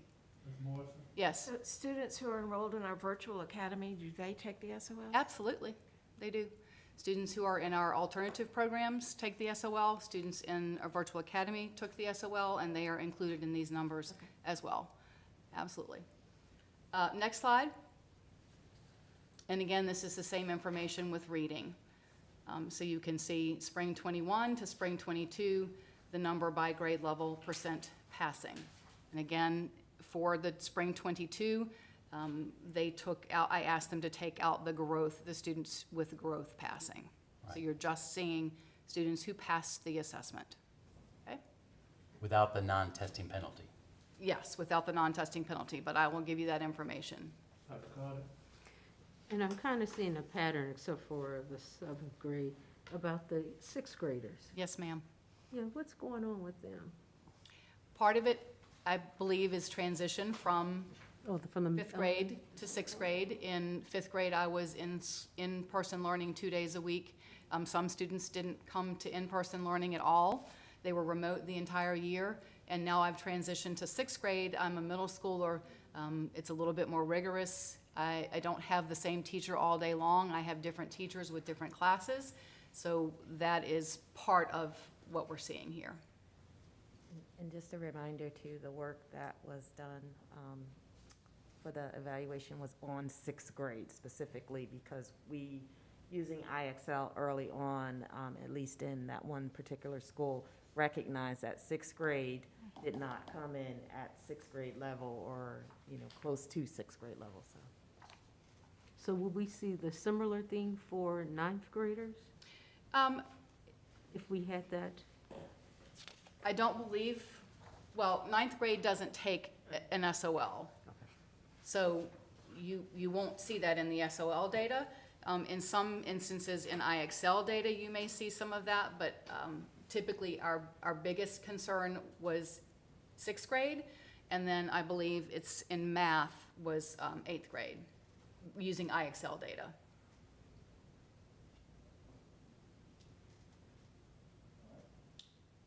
But I have to say that the 50% that we're looking at for the reading, to me, I think that's pretty high. That looks good from where we have been in the past. Or is There that is an not increase, but we certainly want to make sure that more than 50% of our students are passing our SOL assessments. So absolutely, will we have an action plan to work on that? And we have had, and we will continue to have. But while we are making growth, if you look at this, some is significant, some is not. Growth is great, and we celebrate individual student growth. That I want to emphasize, that growth for anyone, no matter how small or large, it needs to be celebrated and not discouraged. That you didn't make a year's growth or 2 years' growth, but we certainly will pay attention to this. We need to increase these scores significantly. And one thing, I was happy that you said that you all have plans and are thinking about other plans to make sure that we target this area. Yes, ma'am. Can you describe any of the plans that we already had in place, or? Sure. So people won't think we're just sitting here. that Sure. You all are just sitting here not doing it. I will, in the area of literacy, and again at the elementary level, which is the foundation for your reading and as well as your math. But we have a division-wide literacy plan that we have implemented in the past 2 years. We have identified that phonics has been a gap for students in terms of their reading. So if you'll recall, we have implemented Foundations and Just Words this year. It's a phonics-based foundational program. It's very systematic. It has defined and consistent practices of instruction that are repeated, strategies that are repeated for the students, vocabulary that is common and consistent. It is very multi-sensory. It's visual and tactile and making connections to the letters. And it allows teachers during whole group instruction to see where students are on an individual basis and then inform their small group instruction. And we have seen tremendous strides with this in terms of IXL data in reading and in math. And this obviously, the foundations and just words is not impacting math. But we have seen those strides. We have also, just talked to teachers about the program and what it's really doing for our students, and they're excited about learning and they are making progress. The other thing that I can highlight, and this was part of breakfast with the superintendent, but this is one thing that just one school, and I'm not calling out Bedford Hills because it's the only thing that we're doing, but this is one thing. They are doing their scholars program, and it's systematic, collaborative, high expectations. They use the Orton-Gillingham method, which is also a method of teaching reading and vocabulary. Love of learning, aligned, resilient, and successful. And they have identified their high priority second graders as well as some first and third graders who really needed additional support. And they work with those students every single day. Those students receive an hour of daily engaging instruction with reading strategies that are targeted to those student specific needs. So it's not like the teacher is teaching just to this small group, but Amy Pugh and Crystal Edwards are receiving the instruction, the strategies that they need specific to their skills in reading and math. And they have seen tremendous strides in their growth. So that's just one example, and that was spearheaded by a team, by the principal and the team of others at that building to come together and really think critically about what they could do to support their students. And they came up with this program. They used all available staff. She redid her schedule. She used instructional assistants, her teachers, some counselors. Everyone pitched in, and these students received daily support for an hour. Which really helped them. So that's just one example. And all of our schools are doing, similar things, providing before school, during school, after school tutoring. Heritage Elementary had something with their parents and families on Saturdays. So we have a lot going on. I would say, Mrs. Hughes, based on what you just said, that knowing where to tap is important. If you don't Yes, know sir. where to tap, then it can be problematic. And this is not an indictment to previous administrations or boards, but we know where to tap. And there is intense targeted efforts to try to tap there and build the capacity of the student based upon where they are. And so I thank you, Dr. Carter, for bringing that up, because I think that's critical for the community that sometimes doesn't understand the bigger picture as we're trying to deal with these issues. Ms. Morrison? I think it's also, to go back to something that Mr. Trost said at a previous meeting, we have a lot of summer programs that would benefit a number of these students who would benefit from that type of learning. And I hope that we're seeing those numbers go up in the summer program, because that's an opportunity for us to work in small group and with specific areas.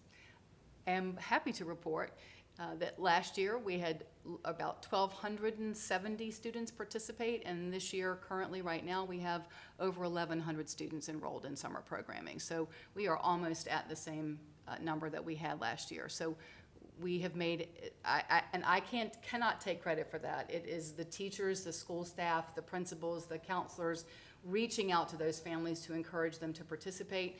We have enrolled a student as late as the summer school started last week, and they've already had 4 days, but we got a child in today. He started today. That's great. With that commitment. So we are continuing to do our due diligence. And again, I cannot take the credit for that. Mr. Strauss? Sorry. I'm gonna throw it out there, and tell me how this impacts it. What happens if we just hold some of these children back, the ones that have the greatest needs? And we do.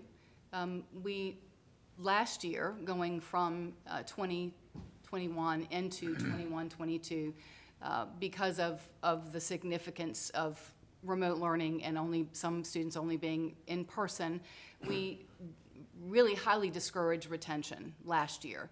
But this year, we went back to our pre-COVID practices for retention. And again, the last thing we want to do is retain a child if it's not necessary, but in some cases it is.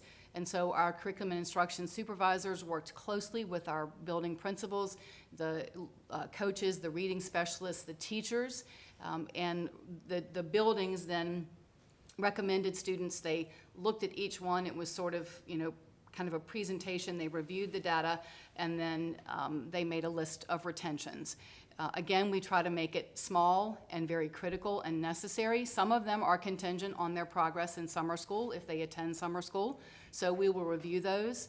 But we do have students who are being retained. And a lot of thought goes into that. It's, we look at grades, we look at assessments, we look at their attendance, we look at, things like that go into, we look at their age. So all of those things will go into a retention, a recommendation for retention. But we do have recommendations this year for retentions. And I think And parents have already been notified. And it's important to know that retention is probably the strategy that's not our first go-to strategy. Right. And Dr. Senator probably co-sign this, but the effect sizes on retention aren't very high. In other words, you don't get a big bang for your buck from retention alone, right? When you look at the research of Marzano or Hattie or anybody who does educational research, which is one of the reasons why, as Ms. Pugh said, we kind of strongly discourage retention, especially if it's not, I'm being retained just because I haven't showed up. That's a whole different thing than work.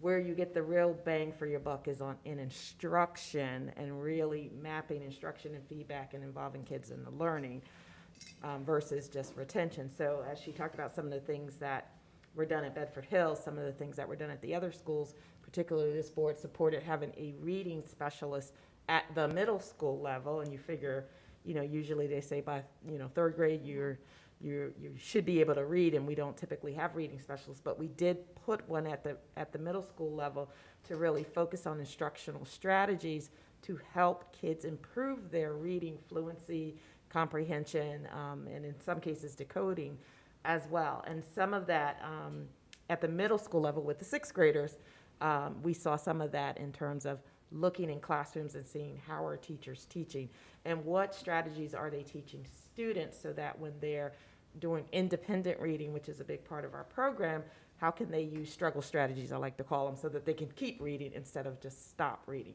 So we're looking at those practices that yield positive student outcomes as well as increasing student engagement, because if a student is disengaged, it's going to be really hard to improve the learning. all right, let's move on to PALS. And again, this is a state assessment that is required of students. It is given to students in kindergarten through third grade. There are 3 assessments. It is to measure literacy development, and the assessments they help to identify those students who receive Title I instruction, and they also receive some early intervention in reading practices.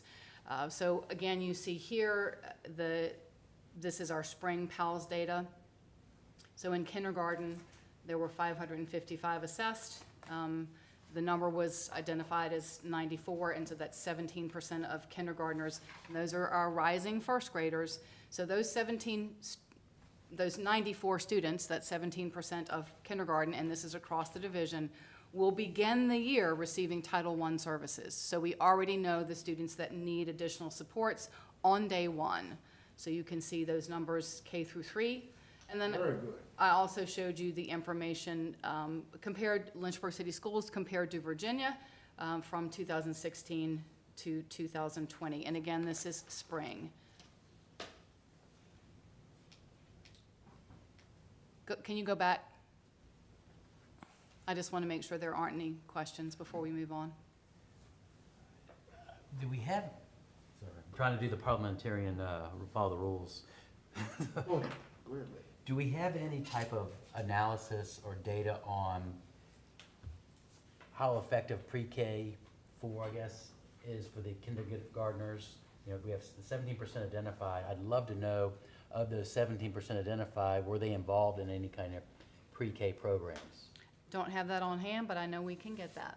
And I don't want to create a lot of work for you, but I just think, It's not, it will not be a lot of additional work. Just so. like it'd be neat to see it is are the pre-K programs working for LCS? I think the data says it is generally. Just make sure our programs work. Sure. Thank you. All right, let's move on. IXL, you are familiar with this. This is our real-time diagnostic. So it allows us, and I say us, it allows the division, but it allows teachers to see where their students are in real time. In math, the assessment is given in grades 2 through Algebra 1. First grade in math and reading started in January. Some participated in the fall, but they were required to start in January. And in English language arts, it's given in, again, 2nd through 12th grade. It reveals what students know. It helps the student understand where they are, but it helps the teacher to take those actionable steps that we keep talking about to really foster the student learning and student growth. So students take what we call a diagnostic pinpoint, and it gives a level in terms of months where they are in either reading or math, and then we can see growth across time. So this is based on, as of 5/27, and this should be final information, these are the percentages of students that are above, on, below, and far below in math and reading. And the first one is, you have 2nd, 3rd, 4th, 5th, and then we have 6th, 7th, and 8th on the next slide. Just remember with IXL, particularly as you get to the spring, so in the spring, a 2nd grader should be almost at the 300 level. A below grade level 2nd grader might be at a 203. So they're still in 2nd grade, they're just not at that month where they should be. And then, of course, far below is grade levels, below or grade level. So the score is measured in points, and so a 10-point would be 1st grade, 0 month. So the very first month of 1st grade, 12 would be 1st grade, 2nd month. A 2.5 would be 2nd grade, 5th month of school. So that's a 25. So as Dr. Edwards said, they may be just there in terms of moving from that far below or below to on or above grade level. I think the more impactful information, and if you would move on to the next slide, is the diagnostic growth over time. And again, remember, 1st grade they took their initial diagnostic in May of 2022, so making their, that should be March. I will have to go back and fix that. Their target growth is only 40 points because they started in January, and so they would have only had those 4 months to grow. So 1st grade met and actually doubled their target. Everyone else, because we have 9 months of school, the target growth is 90 points. So if you look at 2nd grade, on average, our 2nd grade students grew 1 year, 1 month in reading, English language arts. If you look at 6th grade, our students grew from 467. So the average at the beginning of the year for our 6th graders was 4th grade, almost 7th month, and then they moved to 5th grade, close to that 6th grade level, 588, but they grew 121 points. And again, this is on average. So we're looking at individual student growth, and again, we want them to be on grade level, but if I'm a 4th grader and I'm moving to 5th grade, if I score 488, I'm not going to be on grade level, but I am really close to grade level. Or a 495, I am really close to grade level. So we have made some significant gains in English language arts across the board. Now, there is also the double asterisk there that only 5% of 11th graders and 10% of 12th graders completed the final diagnostic. And so the March score is a better indicator of the average growth. So you will see, the minus 128 is very concerning to me. The negative 22 is very concerning, but that's reflective of the percentage of students who took the test, because we're comparing a very different number. So I started to leave that off, but I didn't want to, I wanted you to see that. Thank you. Yes. All right, go ahead, Dr. Sinha. Can we get the range of scores that, say, a 10th grader should have been getting in August 21 to be at the 10th grade level? And then again in May for the 10th grade level, what those scores would have been? Well, are you asking for on grade level? Yeah. Yeah, so in 10th grade, in August of '21, for a student to have been on grade level, they needed to be at 1,000. Okay, so it really is full Yes, ma'am. 100, okay, so not then- only are they behind grade level, they're way behind Yes. grade level. They are, but I also want to celebrate that on average, there is a little over a year of growth. So, you know, again, it goes back to the things that our teachers are doing in the classroom. It goes back to good instruction and supports. You are correct, they are behind, but they have made significant growth. Mr. Grove? For 11 and 12th grade, why do we have such lackluster participation in terms of completion of the tests? I can't answer that. That would be a question for the principals or the classroom teachers to answer at the high schools. And as a follow-up, what is the correlation between the SOL testing and the IXL testing? I am so glad that you asked that. Last year, over the summer, the IXL reached out to us to ask if they could do a study and a correlation between IXL and our state assessment. And they did it for one school, one elementary school. It was a blind study they published it, but they did not name the school division or the school or the students or anything else. They have asked us if they can do that same study this summer on the entire division. So when we have that, we will share that with you and release that. But the preliminary for last year with the one elementary school was a very significant correlation. Which leads to my follow-up comment, is I can expect 11th and 12th graders know how to play the game, Absolutely. and they say, hey, I need to pass the SOL to graduate, and the IXL, you know, what does it matter, so why spend the time on that, especially the later part of the year?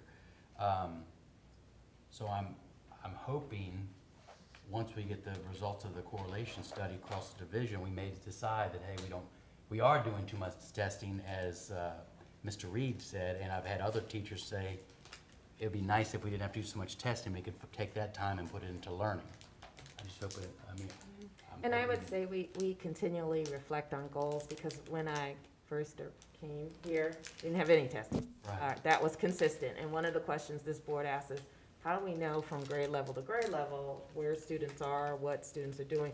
And we were challenged with some consistency across the board. This is the first year that we've actually sort of mandated the use of IXL. Now, with any new initiative, I like to call it the implementation dip. And again, because we're a learning institution, we're trying to take students where they are and grow them, but we're also trying to take teachers where they are and grow them.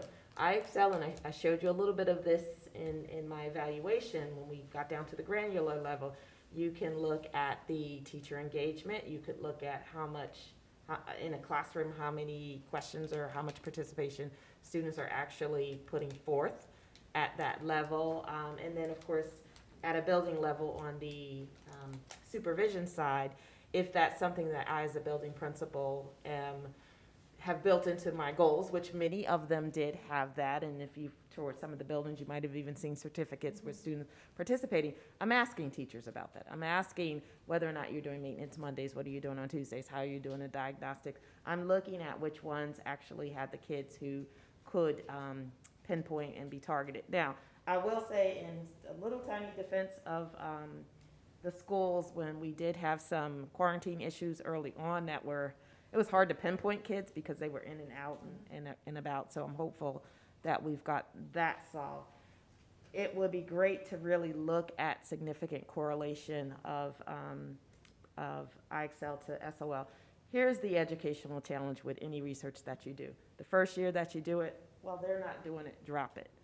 We don't know if it's effective or not if we just drop something, and there's a word called fidelity, really implementing something with fidelity to see if we're getting a good measure of, and that requires the buy-in and everything of all people involved in that study. So we bought into IXL to try to do that. We understand that, you know, there's some complications. There are also some other assessments that the state does. The state moved to a growth assessment also. So those are all things that we're considering, but I really want the historical of how did we get here, not to just be, well, we like to test, because that's not what we do.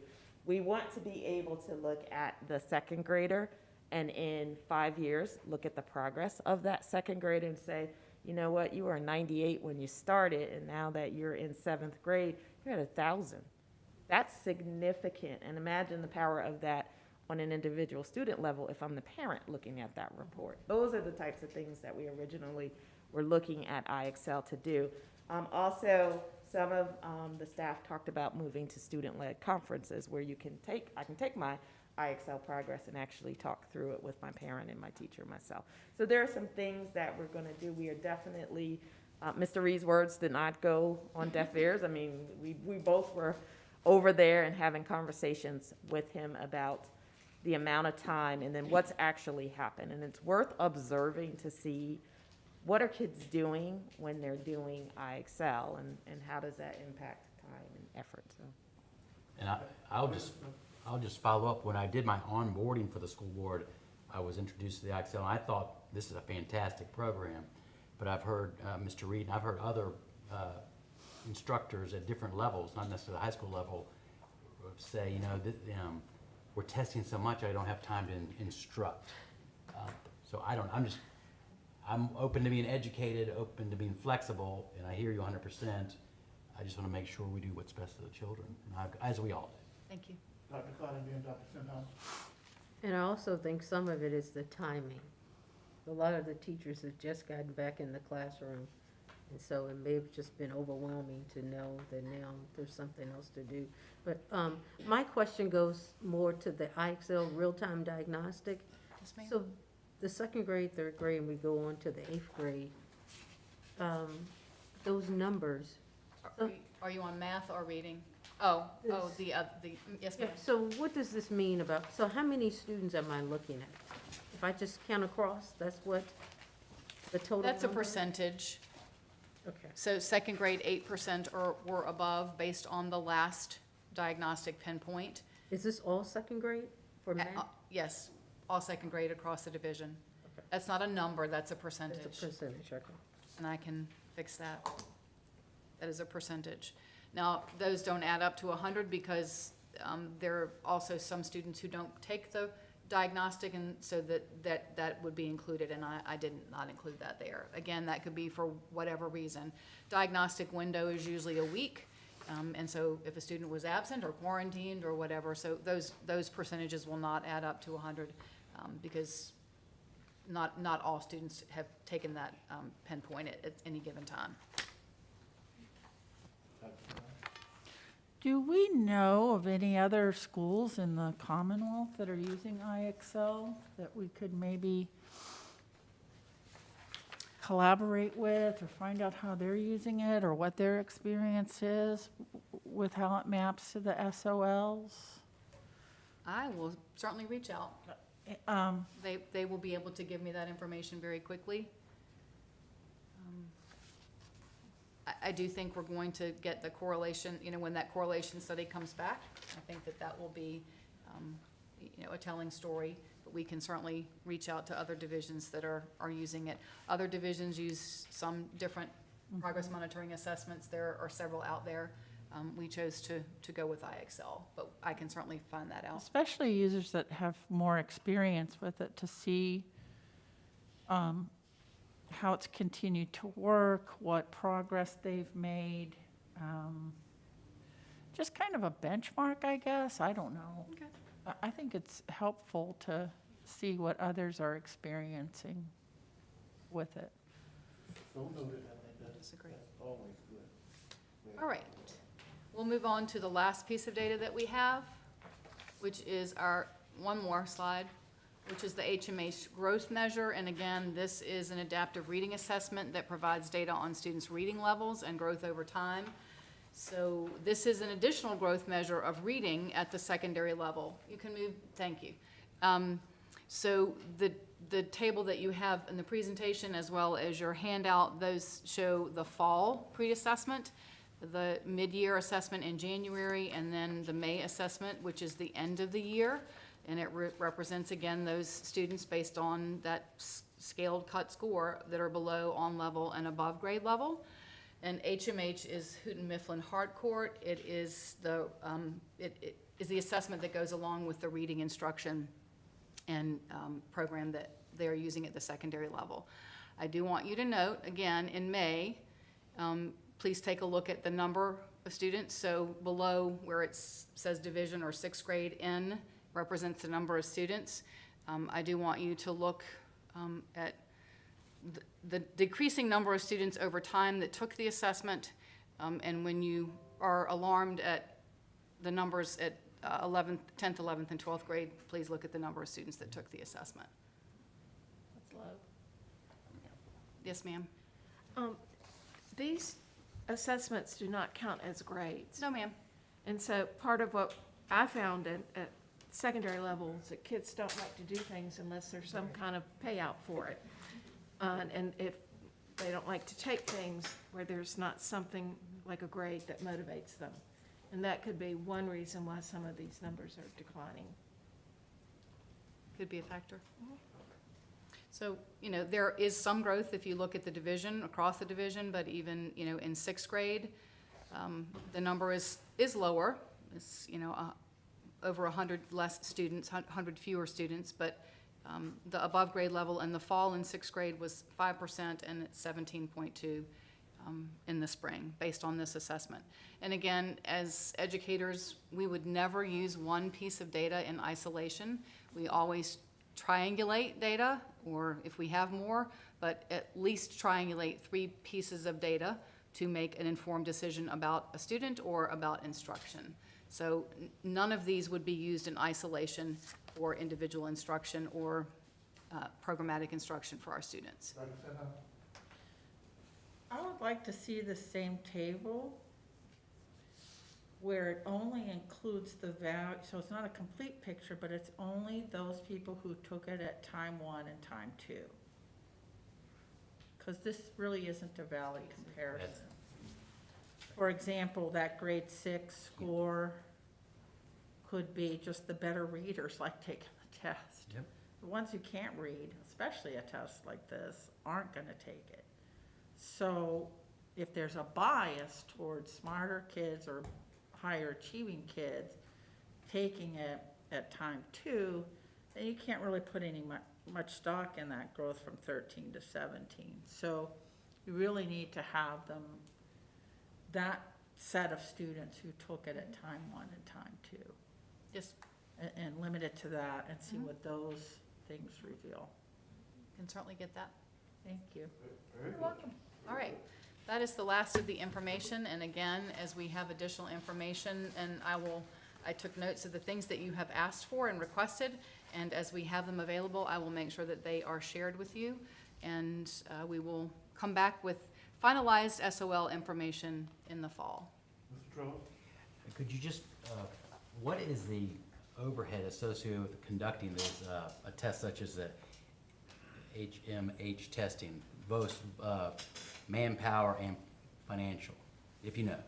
I don't know the financial commitment for, but I can certainly get you that. And then the manpower overhead. So, because I mean, you test if, I mean, I don't think it's worthwhile if we don't have consistent samples, and then you have a super small sample here. This test, I mean, this means very little to me. Yeah, I wouldn't have even reported those. So, Well, I will say we are reporting everything, because Everything. we are being No, no, 100% and I appreciate- transparent I get here, you, and I I am get not gonna And- not give 10th grade scores and Right. have folks wonder no, yeah, Why- I'm not. why. why But we even didn't do reporting those. that is very telling in terms of participation rate, because in addition to looking at scores, we're also looking at usage and implementation, exactly. And fidelity, yes. But I can certainly get you that information. And I will get together with you. I put a lot of stuff on your plate. I want to prioritize it. Maybe we'll knock some of those other, I don't want you spending time on things that are not terribly useful. Well, there are folks whose job it is to do this, so. I we just can want to get you be the a good information. use of time. And if it's something that's not important, let me know and say this isn't worth it. Nope, it's all important. Okay. Okay, thank you, Mr. Trost. Thank you, Ms. Pugh, for giving us this information. This has been a work session. Any further comments from the board around direction? Thank you, Ms. Pugh, for your willingness to pull this together for us with bumping Ahead up of to time, date. too. Yeah, Yes. we really appreciate that. You are very welcome, and again, I have to, give a lot of kudos and the credit to Chuck Yarborough, who is our education data analyst, as well as Dana Cole, who is the assessment coordinator. They worked a lot on this and gave me information, as well as some CNI staff, the supervisors in CNI. So it was a team effort. I am happy to present on behalf of our students and our staff. And I hate to run, but I have a 4-hour drive to Maryland. Gracious. Well, Be please careful. be safe as you are traveling. will. And thank you for sharing what you shared. Okay, board, we will continue to labor this. Mr. Harvey, did you have anything you wanted to say on this subject? Okay. All right, then we will move forward and continue. Those of you who may be leaving the board, continue to weigh in on this as we make sense of this as we continue to go forward. We appreciate it. All right, this brings us to F4, which is federal grant presentation. And Dr. Edwards, if you could bring on Christy Compton. I think we got to swap out and not Christy Compton, but Director Well, LaTanya thank you, Brown. Director LaTanya Brown. Very good. Drive safe. Thank you.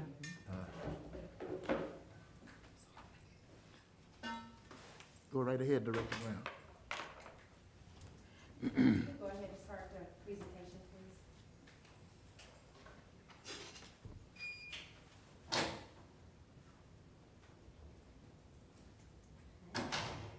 Well, good afternoon, Board. Today, I will be presenting the federal programs 2022 through 2023 application for the Title I Part D, Neglected, Delinquent, and At-Risk Grant for students. Next slide.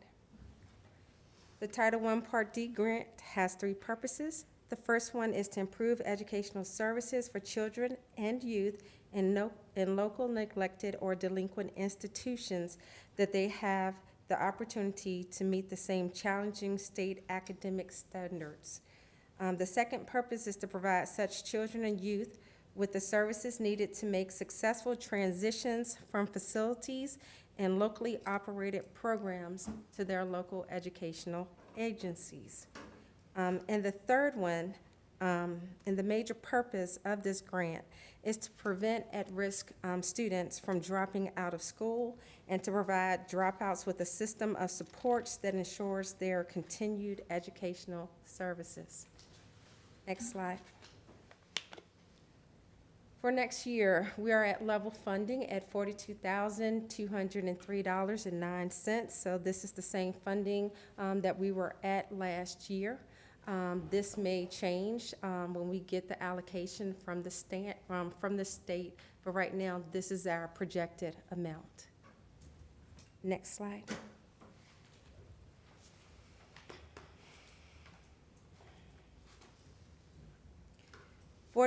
Forty-two percent of the total grant is used to hire and pay for the stipends and benefits for academic tutors that provide support to our students at the Lynchburg Youth Group Home, Empowerment Academy, Fort Hill Community School, transition classes, and/or our ISEP program.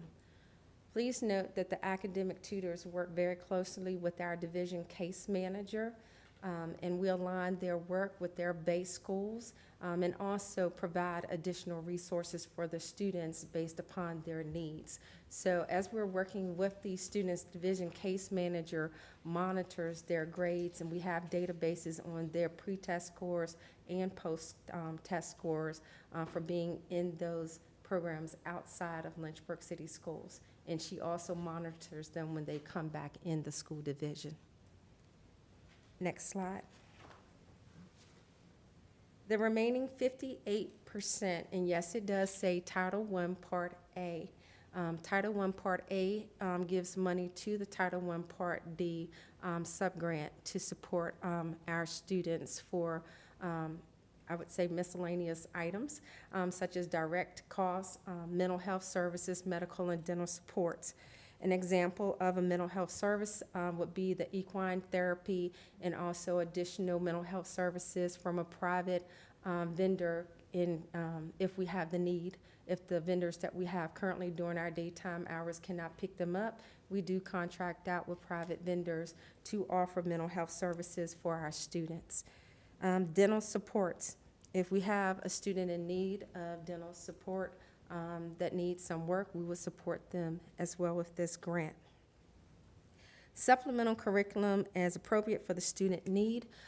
This summer, we will be assisting with our TABE Academy to help push students that want to pursue their ISEP into that for the fall. So we're working to increase their reading score. You have to have a 7.5 reading score to get into that program, to the ISEP program.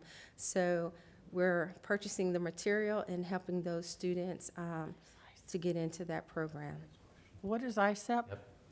Our ISEP program, I apologize. The ISEP program serves students that's 18 and younger at the Amelia Pratt Center who is pursuing their GED within Lynchburg City Schools. So what does it stand for? The ISEP, Individual Student Educational, Dr. Sinha, you put me on the spot. Sorry. Give me a second and I'll give it to you. That's fine. Okay, gotcha.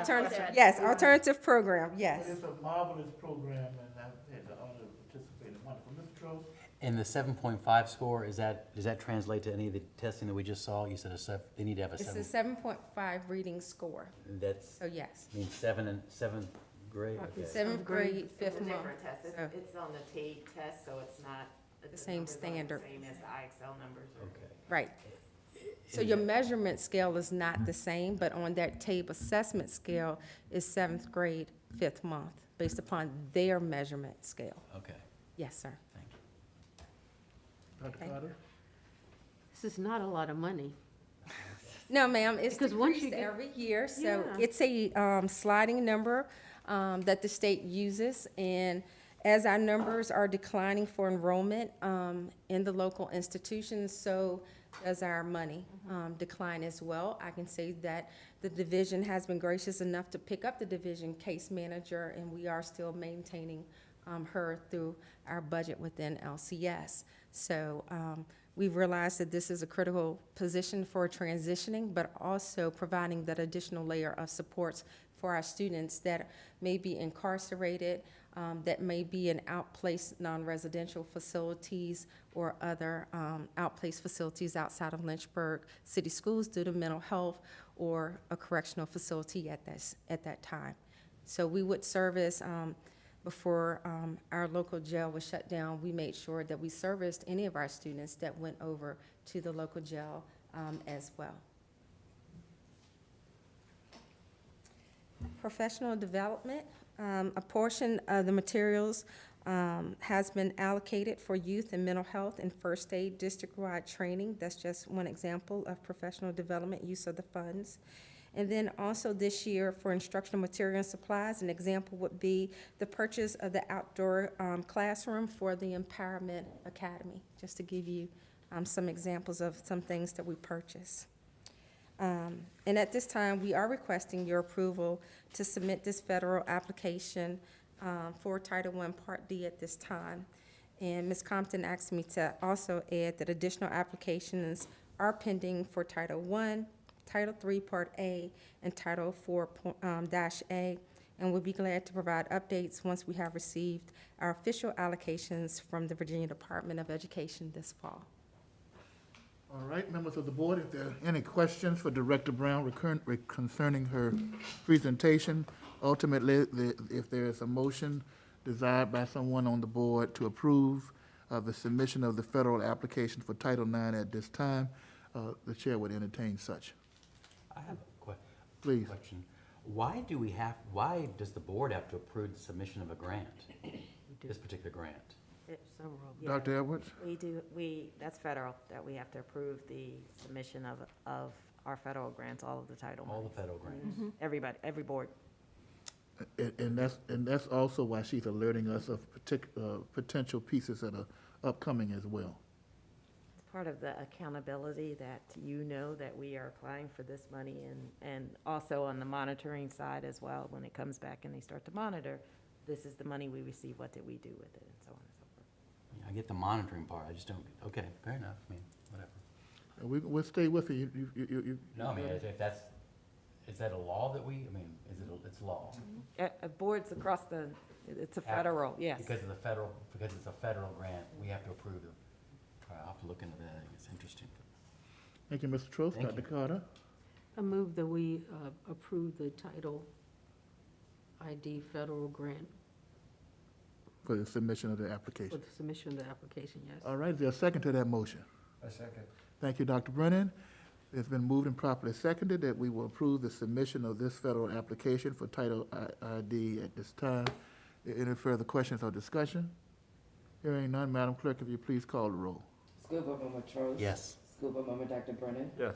School Board Member Ms. Morrison. Yes. School Board Member Dr. Carter. Yes. School Board Member Dr. Coleman. Yes? School Board Member Dr. Sinha. Yes. School Board Member Mr. Harvey. Yes. Motion carries 7-0. Thank you. Thank you, Madam Clerk. Thank you, Thank you, Director Director Brown. Brown. Thank you, Dr. Edwards. All right. And that moves us to Section G with informational items, and I'm certainly thankful to Dr. Sinha as the Legislative Advocacy and Community Relations Committee meeting is now scheduled for June the 21st. We made that adjustment so that we could do what we've done today, and that'll be at 3:30 here in the School Administration Boardroom. If needed, Finance and Facilities Committee meeting, Ms. Morrison, Tuesday, June the 28th at 3:30 p.m. And the next school board meeting is scheduled for Tuesday, July the 12th. And we are on top of all of the types of things that are up in the air relative to our next meeting, things that you heard at the last meeting. And so we'll keep you informed so that the board can be in order. But Tuesday, July the 12th will be our next board meeting. Please make that note, not the first Tuesday, but we're going to meet on July the 12th. And the next school board work session would be Tuesday, July the 19th here in the School Administration Building. All right? Well. We're at the, here. Anyway, so at this time, Attorney Towns, are you with us? Yes. All right. We're now moving to H1 and language here. There is a desire for the board to approve a motion to convene a closed meeting to discuss the following as permitted by the Virginia Code Section 2.2-3711A, appointment or promotion of particular officers, appointees, or employees involving a principal in appointments of school board chair and vice chair. And this is a discussion. And so is there a motion to go into closed meeting?